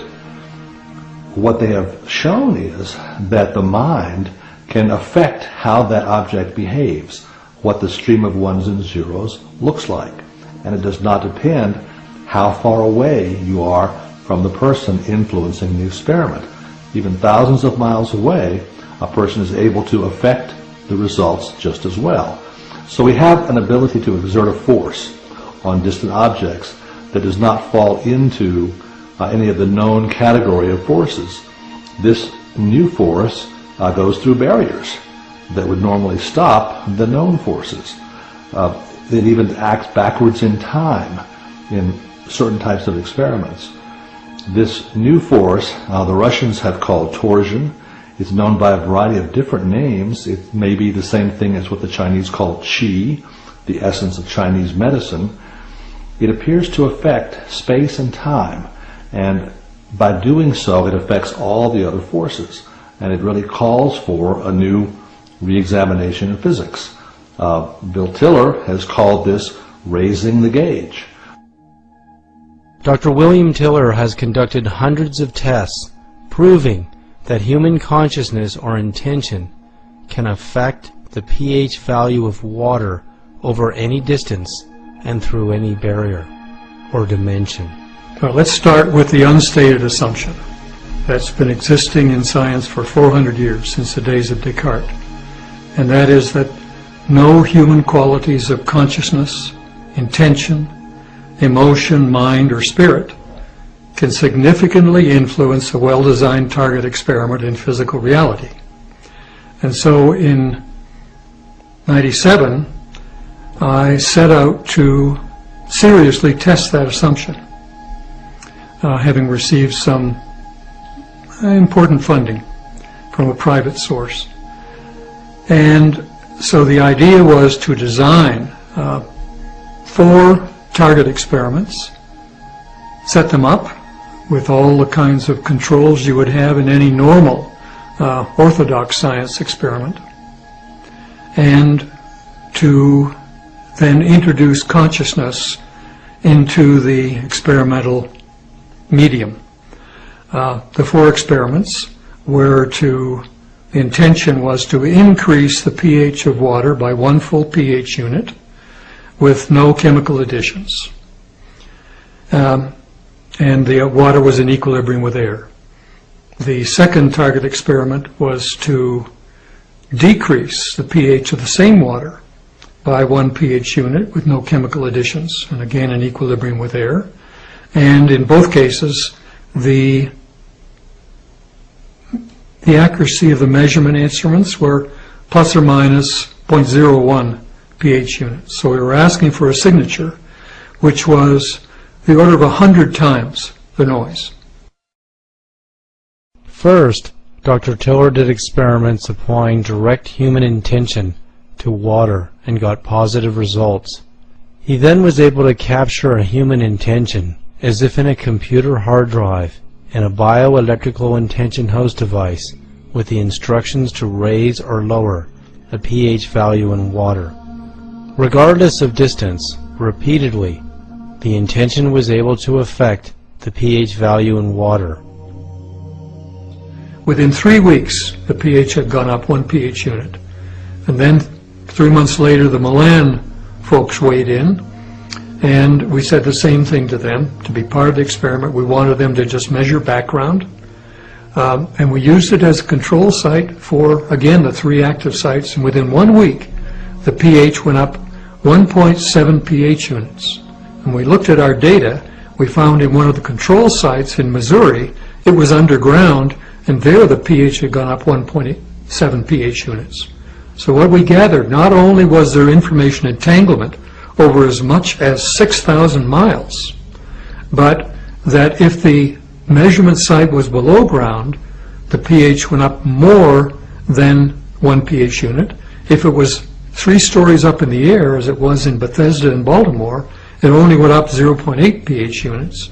But if it was at ground level, it went up 1 pH unit, which was the level where we first made the imprint intention into the devices. Another amazing quality the psychic force exhibits is no distortion between sender and receiver. That means the lines of communication remain private. I'm Gary Schwartz, and I'm currently a professor of psychology, medicine, neurology, psychiatry, and surgery at the University of Arizona, where I direct a laboratory for advances in consciousness and health. And I direct a team of people doing research that essentially integrates body, mind, and spirit. I've been doing a lot of research in the area of energy healing and consciousness that involves energy and also extends beyond us. So where one person's consciousness and energy can affect the physiology, biochemistry, cellular function, and conscious experience of someone else, either locally in a close proximity or even hundreds or thousands of miles away. And that's summarized in my new book, The Energy Healing Experiments. Well, we've done many kinds of experiments to look at both local and non-local or distal effects of intention on healing. One area of research involved what's called biophoton imaging, where we literally, using a super-cooled camera, it's cooled anywhere from minus 70 to minus 100 degrees centigrade. These cameras were originally designed to look out into deep space, to photograph galaxies we cannot see with the naked eye. Well, we began to wonder if we could use these cameras to actually image living systems. So instead of looking out into space, we're looking at biology. And we began working with plants. And one of the many reasons for working with plants, besides they're fundamental to life and they relate to light, and we are very much part of connect with the plant community. But plants are also very easy to work with because they can sit in the dark for long periods of time. They sit still.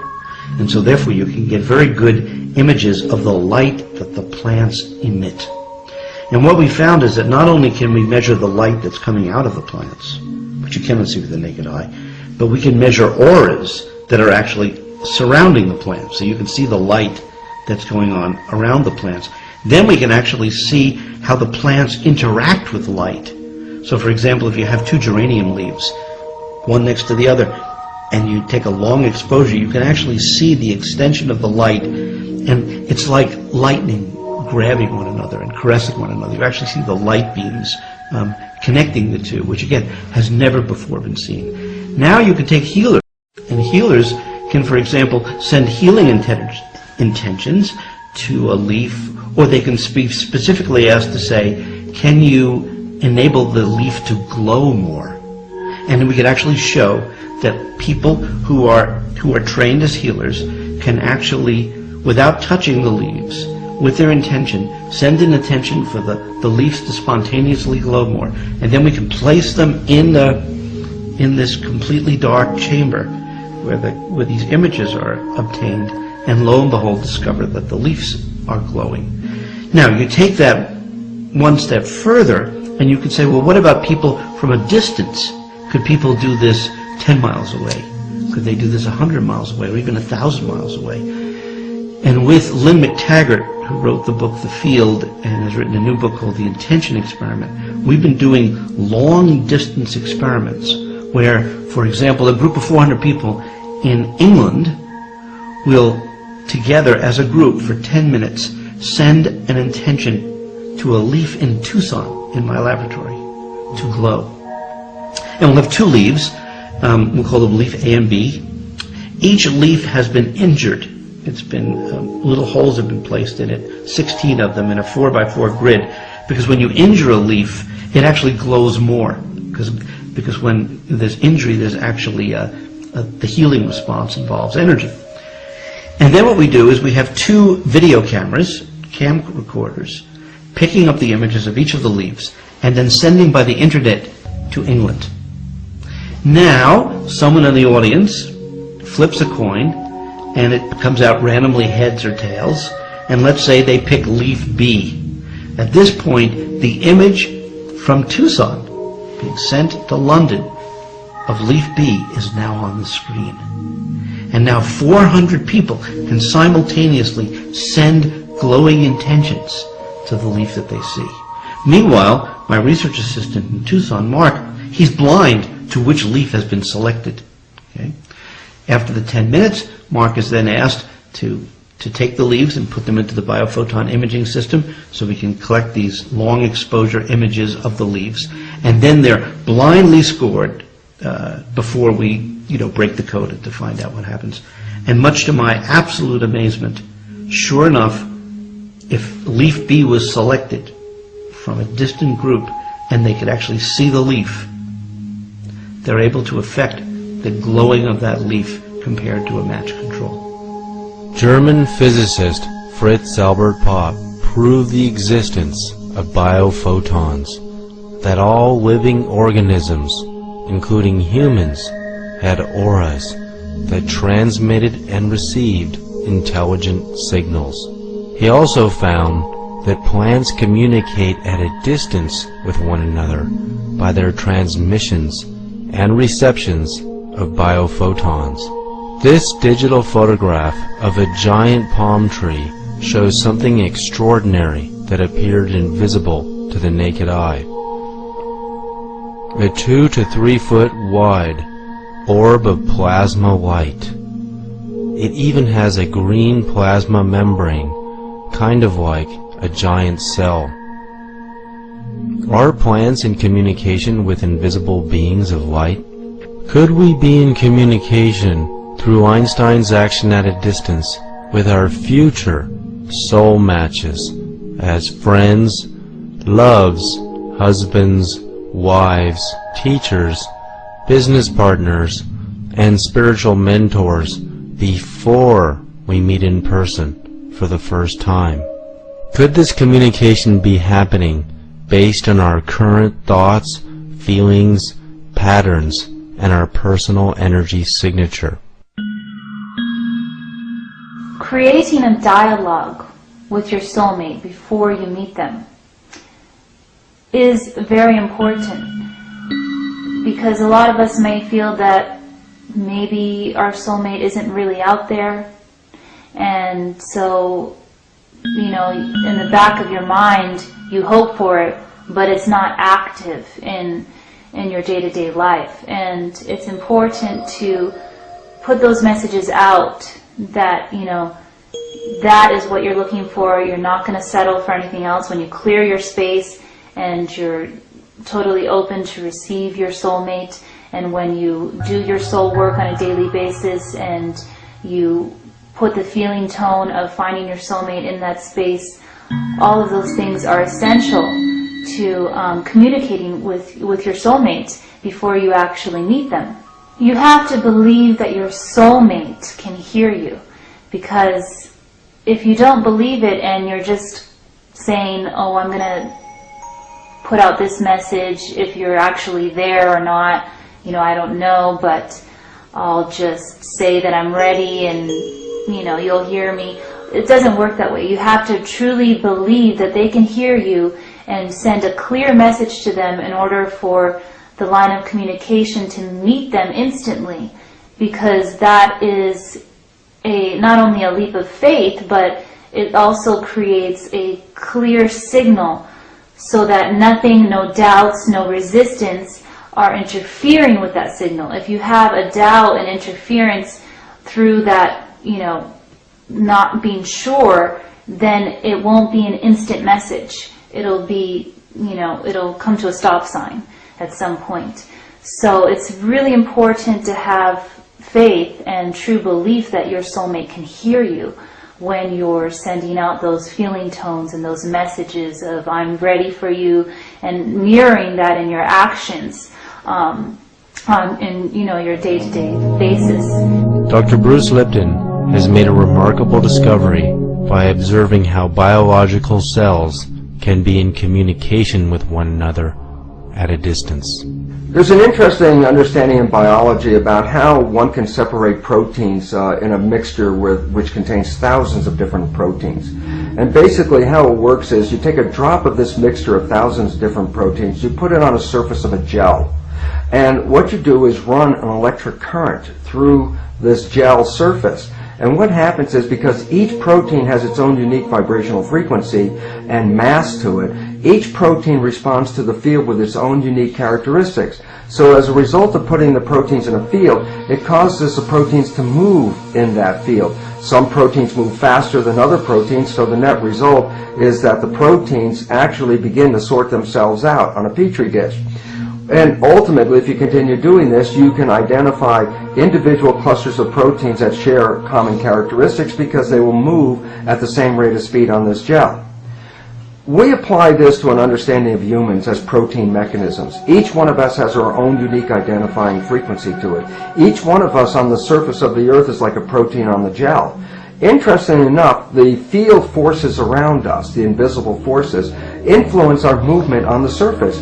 So during our lives, we move across the surface of the planet from one place to another, and ultimately, if we share vibrational frequencies with other people, it's inevitable that at some point we will ultimately cross paths, just as proteins do in what is called chromatography or gel electrophoresis. So basically, it's a very interesting understanding that we will ultimately meet up, if we continue our movements, with people that share our vibrational frequencies. And there are very exciting opportunities when we do, because at that moment, when you start to encounter the person that has a complementary frequency to you, the harmonic resonance actually empowers your own vibration. We call it good vibes. And in that regard, you can actually identify people that are in some way related to you and your harmonics, because if their vibration is similar to you, the two of them coming together is called constructive interference, which empowers each of the individuals, and that empowerment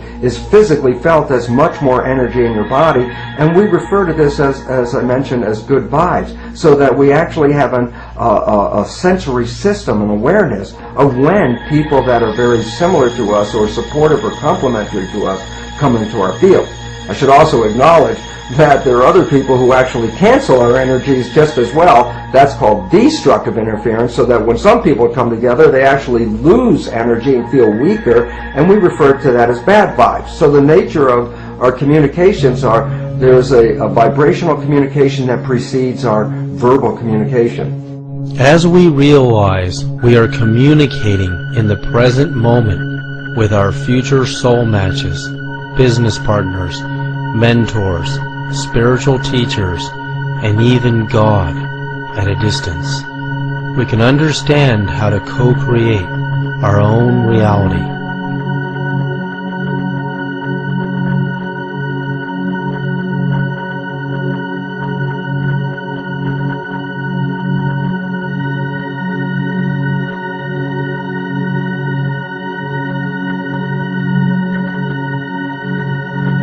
Once we understand the concept that we are constantly broadcasting our personal energy signature into the field, and we're also receiving messages from the field, we can see how we can focus and actually attract not only our soulmates and soul matches, but our future business partners, and actually creating a future career for ourselves that is more harmonious to who we really are.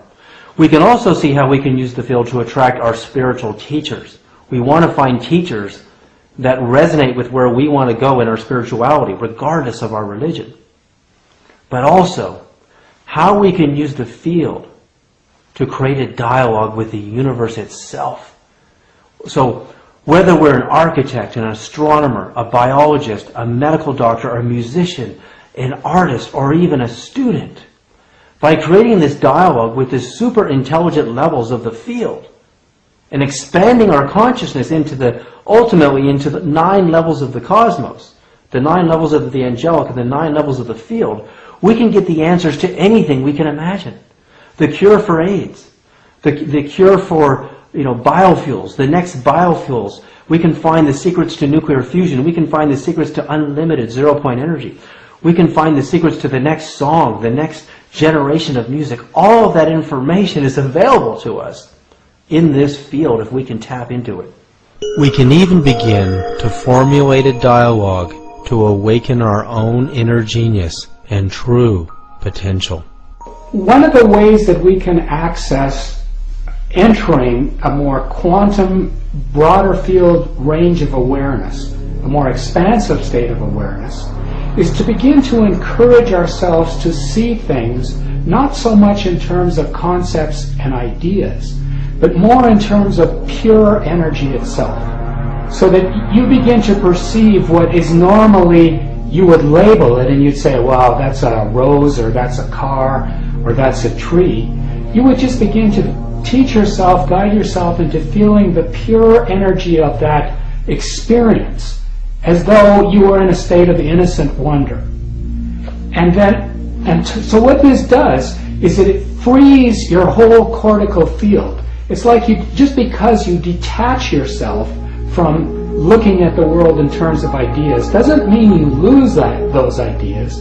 What it does is it helps you to free your informational field up, so that now when you encourage yourself to go into really deep states of peaceful, quiet, core being relaxation quiet, when you learn to penetrate to the very core essence of the quantum field itself, what you start to feel is an incredible harmonic peacefulness.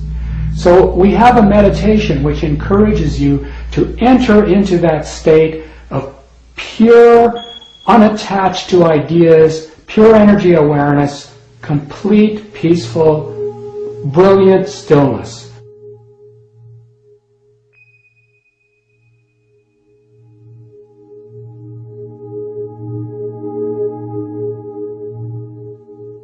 And as you enter that, what we now know from studies of creative genius, that it's often exactly when we're in the most relaxed, most sort of open-minded spaces that we begin our brain process, because it's now free.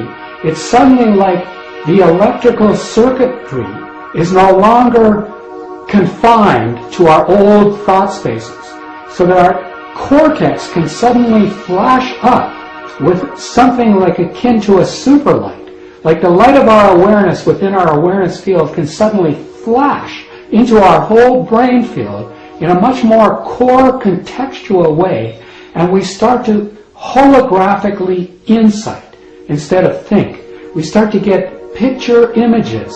We start to see potential solutions that are way more holographic.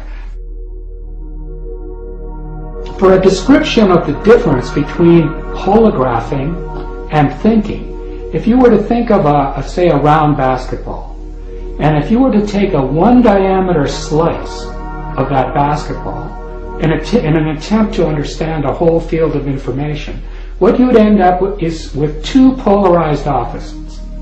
You would have like an either or a right or a left position, or a good or a bad position. And you'd have an argument because you've polarized the informational field. And you tend to look at that informational field in terms of being somewhere along that band. I'm in the center, I'm on the right, I'm on the left. Whereas when we insight, if you could picture that same ball, guess how many diameters there are inside of a whole field of information? There's an infinite number of diameters that you can put through a whole field. So the difference between thinking and insighting is when you let the core of that circle of information, which is your brain field, you allow the energy to expand in every direction simultaneously from the core to the boundaries. You get an instantaneous flash of insight. You get a hologram. Suddenly you see solutions in terms of a huge, like, wow. And this is exactly how Einstein incited the theory of relativity. It came to him in an instant. It took him 2 years to try to explain what he saw in that instant through conventional linear sequential logics. So what we're talking about is teaching people, opening people to a new level of awareness in which they begin to support their intelligence field, to jump into quantum field holographing as opposed to thinking. If we awaken to the idea that the universe itself is intelligent, could we create a dialogue with it? What is the universal language? How can we learn to listen to the cosmic conversation? Many scientific studies at top universities around the world have confirmed that consciousness can affect the structure of water. Water has been demonstrated to have memory in numerous studies that our thoughts and feelings can be recorded by water. As water is made of 2 parts hydrogen and 1 part oxygen, we can deduct that hydrogen has memory. Our bodies are made of nearly 90% water, trace minerals, and oxygen. Our sun is also made of the same stuff we are made of, 91% hydrogen, helium, trace oxygen, and trace minerals. Hydrogen was created less than 100 seconds after the Big Bang, the creation of the universe, and established itself as the most abundant element in the entire universe. The massive spiral arms of the Milky Way galaxy, its hundreds of billions of stars and planets, are made mostly of hydrogen. 75% of the visible mass of our galaxy is made of hydrogen. While hydrogen has memory, could our galaxy's spiral arms, the Sun, and the billions of stars in the Milky Way galaxy actually hold all of the cosmic memories of its entire history? Could this be where the great Akashic records archiving all of human history are held? What if we could create a dialogue with this enormous memory system? We could know the answer to any question and solve any problem or any limitation. The language that the spiritual people, and spiritual people meaning that medicine people, the different religious groups within the Zuni tribe, when they go into a religious communication system, they talk about the origins of who they are talking to. In a lot of cases, especially in the medicine world, is that they're talking about the star people and all the other related priests. They call them priesthood. For example, in one section of the prayer system, there's a specific line or a phrase or a group of within a prayer that talks strictly about the night beings and in the upper world priesthood. They call it. That's the only one that is referenced as a male and female entity, and the sky people, the night people priesthood, and the finish line in that is that they only appear instantaneously. That's one line in the prayer system. There are so many different parts to the prayer system depending on the specialty of that particular medicine group. Is there a language of the universe, a language if uttered with perfection, the secret forces of the universe could be activated? When we examine some of the most ancient languages in the history of the world, such as ancient Hebrew, the Vedas, Aramaic, and the Native American Indian dialect, we find that these prayers were designed to invoke spiritual, healing, and powerful forces of the conscious universe. What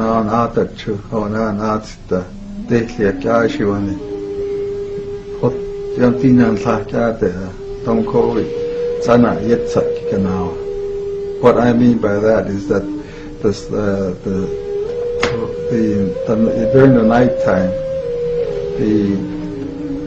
the night priesthood, including the female, they come, and also that I'm talking about the priesthood of the universe. They only come and show themselves instantaneously, is what that passage means when you're doing our prayers. When we communicate them with directly, that is a prayer that they use. The language of the Zuni is a very unique language in that there is no other Indian tribe that has any connection with the Zuni language. The Zuni is a standalone language system as determined by the people that study the languages and trying to connect it with other Indian tribes, say like the Hopi or the existing Pueblo tribes around Albuquerque, New Mexico, and even clear down to the Azteco Inca tribes. And the ethnologists and the linguists have never found any connection to any of the Zuni language, so it's a standalone system by itself as far as the language is concerned. Do all ancient dialects go back to the same source, the sounds of nature and the sounds of the universe itself? Well, Pleiades, what took me some time to understand is that in the prayer system, they talk about all the different directions. Not only is it the internal part of the earth, the different directions, the 6 directions of the earth, boundaries, the up and down, the east and west, and north and south, and so on. And in the when they start talking, giving prayer to those people that are in the upper world, it starts out with what the Zunis refer to as the rock roof, and they're referred to as priests or gods. The rock roof. Then the next one is the moon and the sun, the Big Dipper, and as it goes up, then it talks about the 7. The 7 took me a long time to figure out that was referring to Pleiades. Pleiades having got 7 star group or whatever it is, and then above that is the supernova group, and depending on the specific functions of the Medicine Order Society, then again it expands into other star systems, and also certain parts of certain stars stars or planets in the universe, depending on what their specific order is, or their medicine group is. And those are kept pretty well secret among those societies. In Zuni, even though the medicine orders are the same, the specific groups have their own references, and sometimes we don't know what the other society references are. But in the case of Pleiades, it's very specific. That's incredible. So you're saying the elders could talk to gods or goddesses from different star systems? Yes. The ancient Hebrew name of God is a name that cannot be uttered or heard by the human ear because it has no vowels to move air through it. The name literally cannot be uttered or heard by the human ear unless vowels are introduced to it. The phonetics of the letters YH, WH produce a sound so low in frequency it cannot be heard.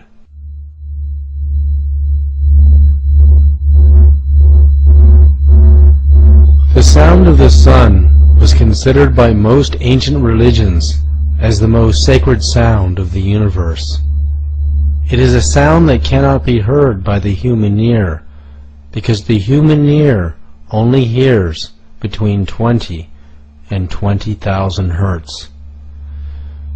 The sound of the sun is much lower in frequency and also much higher in frequency than we can hear.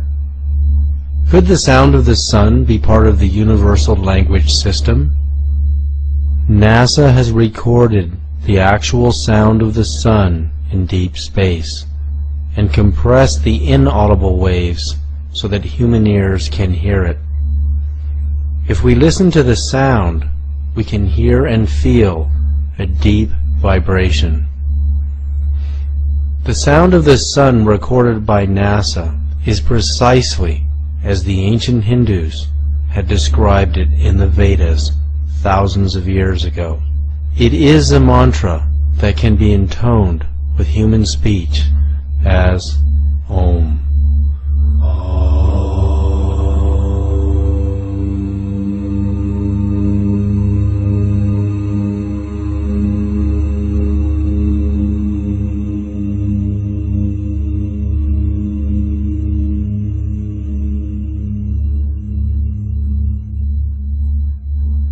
In the 6th century BC, Pythagoras also heard the sound of the sun and described it as a deep resonant hum with higher frequencies blended into it.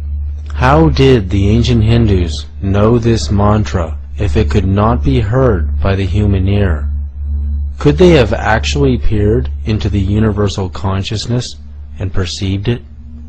As human language and the language of nature cannot travel faster than the speed of sound as a sound wave, language as information can travel at the speed of light and beyond by entangling itself on more subtle energies. In the same way that we can send human voices or music on radio waves at the speed of light, we can send our own dialogue, personal energy signature, and information through our own biophoton light emissions at the speed of light. While the speed of light is useful to communicate within the solar system, it cannot take us far beyond it in any reasonable amount of time. In this way, biophoton emissions are limited, while more subtle bioenergies are not. Dr. Tiller's discovery of the psychic force as subtle energies emanating from the human body of consciousness demonstrates how our personal information can travel on subtle energy frequencies at the speed of light squared, cubed, and beyond.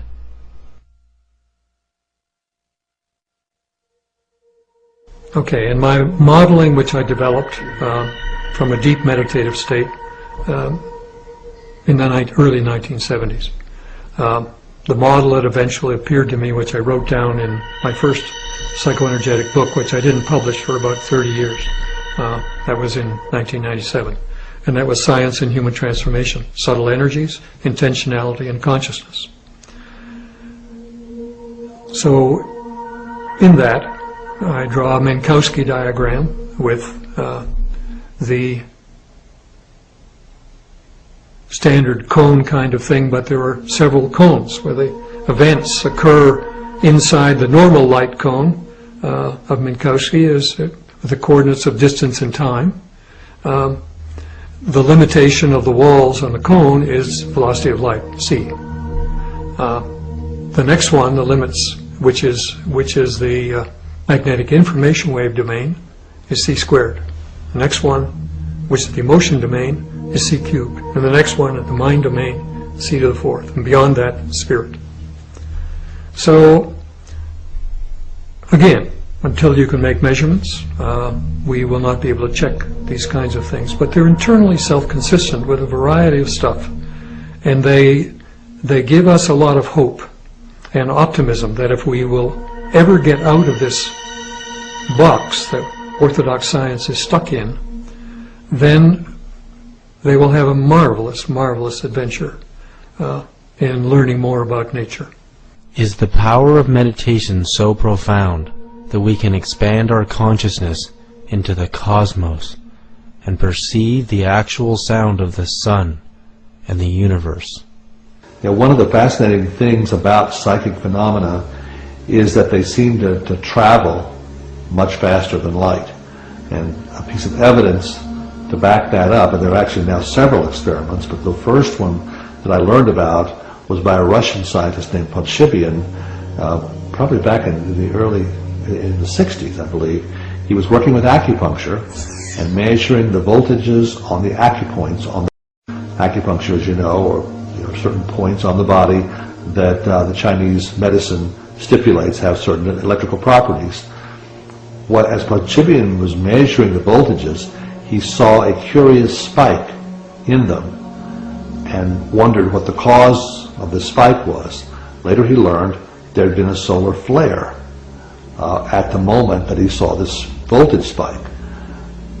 What was strange is that the spike occurred 8.3 minutes before we would be able to see that solar flare, because light travels, at a limited speed. It takes 8.3 minutes for light to get from the sun to the earth. But his spikes showed up instantaneously.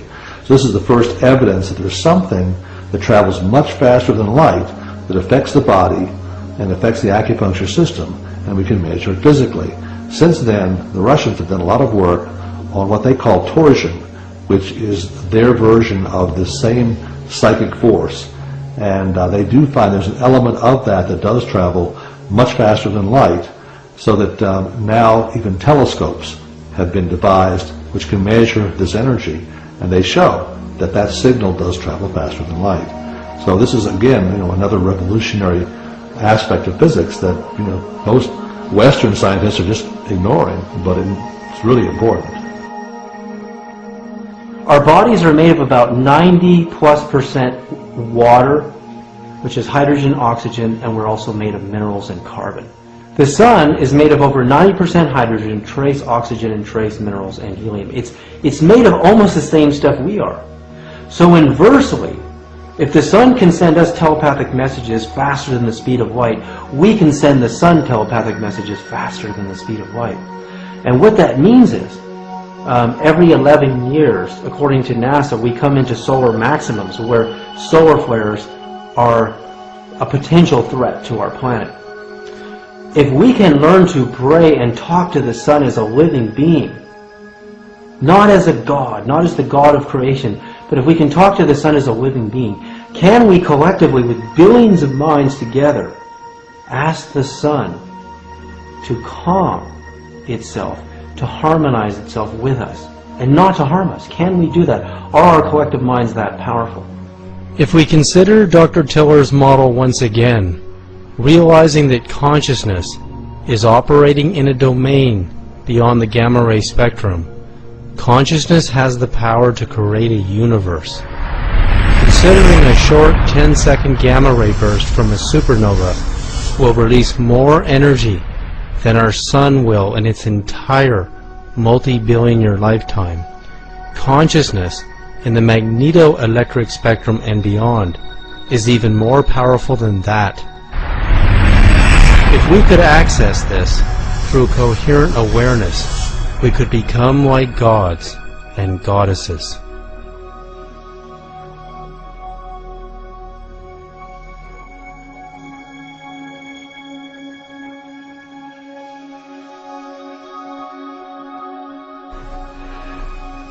To me, we are all spirits having a physical experience as we ride the river of life together.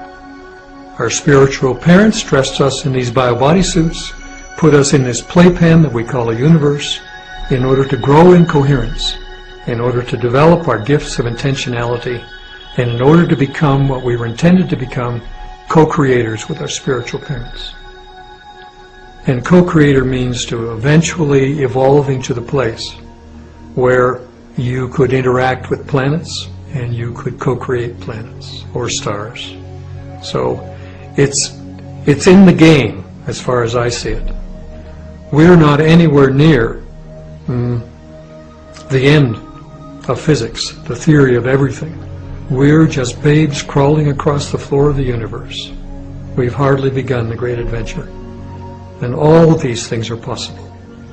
We manipulate this universe. That's why it's here for us. It's our classroom. No other way to become co-creators on this magnificent scale. But that's in our future from this planet's level of activity. We have to move and become coherent at the deeper levels of nature. Using Einstein's equation of converting frequencies into mass energy, the higher the frequency, the higher the energy.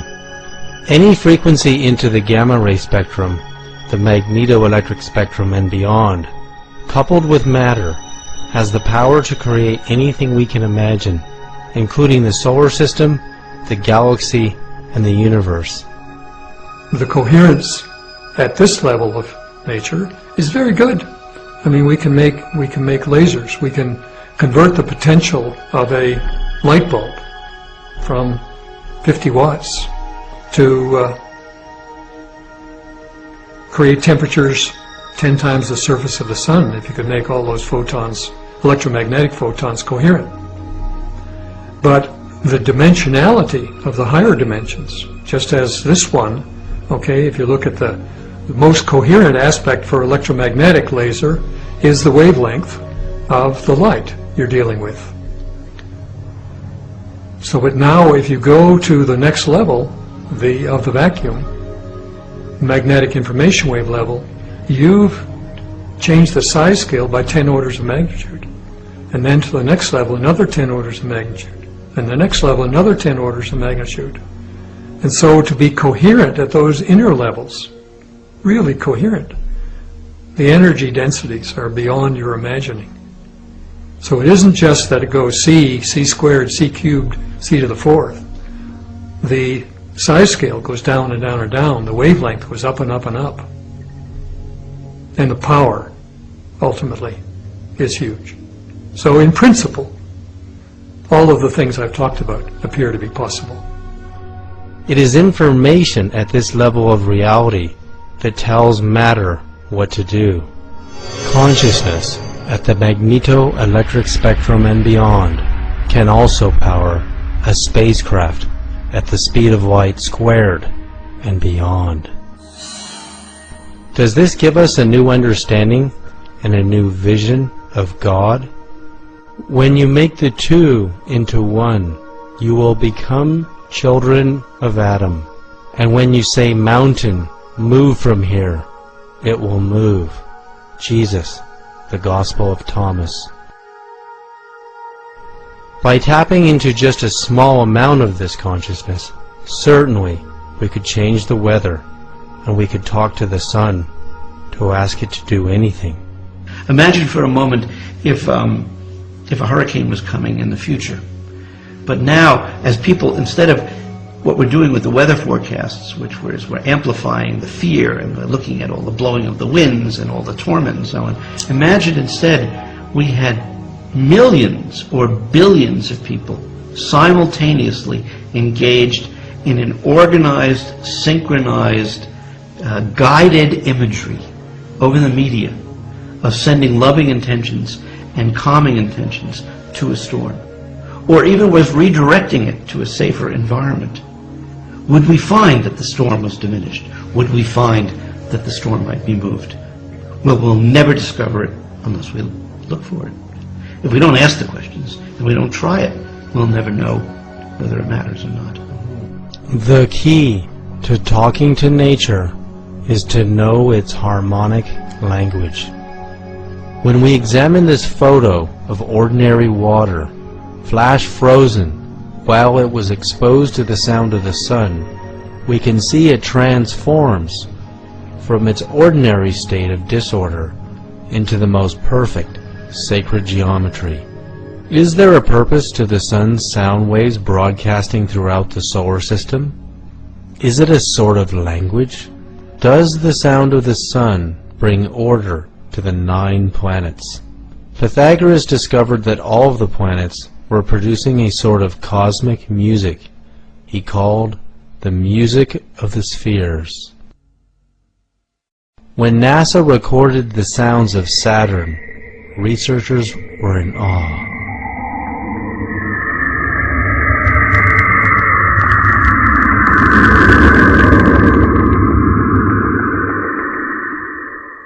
The sound of Uranus.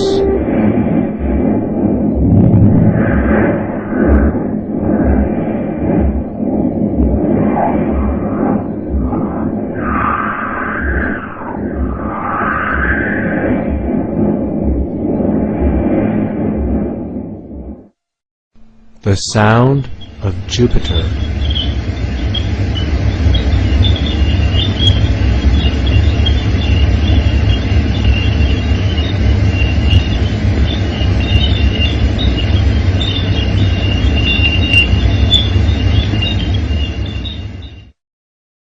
The sound of the earth.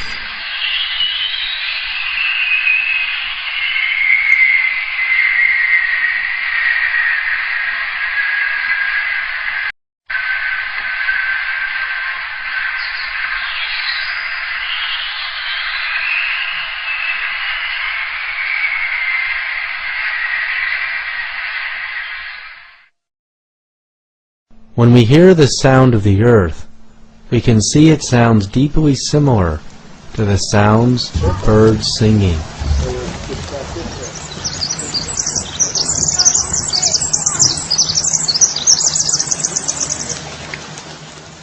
NASA scientists were astounded when they heard the sounds of the earth for the first time, because they knew the birds understood the secret language of the universe and the earth itself. They were singing as if in a dialogue with the creation. When Pythagoras had finished his studies, the HeartMath Institute's Global Coherence Initiative uses scientific technology to perceive electromagnetic changes in the Earth's ionosphere that are coherent with global human consciousness. Because the human heart produces electromagnetic energies and even more powerful subtle energies, millions or even billions of human hearts experiencing profound emotions due to global coherence initiatives or global events will cause measurable changes in the Earth's ionosphere to appear. These changes will prove to science and the world the power of human emotions on a global and cosmic scale. Our researchers and a team that they've assembled are building what's called the Global Coherence Monitoring System. This is a system that's being made up of very sensitive sensors that measure changes in the Earth's ionosphere. The ionosphere is the Earth's protective layer around the Earth. These sensors can measure very subtle changes in the ionosphere. The goal is, over the next 2 to 3 years, maybe a little longer depending on how fast the project moves, is we want to put between 50 and 100 of these sensors around the globe, have them all network back to a central location, and be able to get a complete picture of the ionosphere 24/7. Our belief is that when there are large numbers of people feeling similar emotions, mass emotional output, that could be detectable in the ionosphere. We know from other research like Dr. Roger Nelson and the Global Consciousness Project using random number generators, showing changes in these random number generators when there's strong emotionality occurring in the world, like at 9/11. There's other indicators that show that there are possible measurable changes that occur when large numbers of people are feeling something. We want to conduct experiments on the effect of positive emotional states being generated by large numbers of people on the Earth itself. In a sense, sort of metaphorically, what we're attempting to do is to measure the brain waves and heart rhythms of the planet itself. By engaging our consciousness collectively into the global media and buying into the violence and the fear and all of the sensationalism, collectively with 6 billion minds on the planet, we are transmitting consciousness and reinforcing that delusion. We're giving it more energy. We're telling it to maintain itself. And possibly, scientific researchers are finding that our consciousness is actually cooperatively responsible for all this, because consciousness is far more powerful than we can even imagine. The best example I see to explain it is like the movie Catch Me If You Can, where Leonardo DiCaprio hides himself around 10 beautiful girls, and the cops are all looking at the beautiful girls, and so he gets to sneak by, and that's kind of, we're completely being distracted while these other agendas are going on. And also it's putting us down constantly. It's saying, I'm better than you, and just a lot of biasness as well.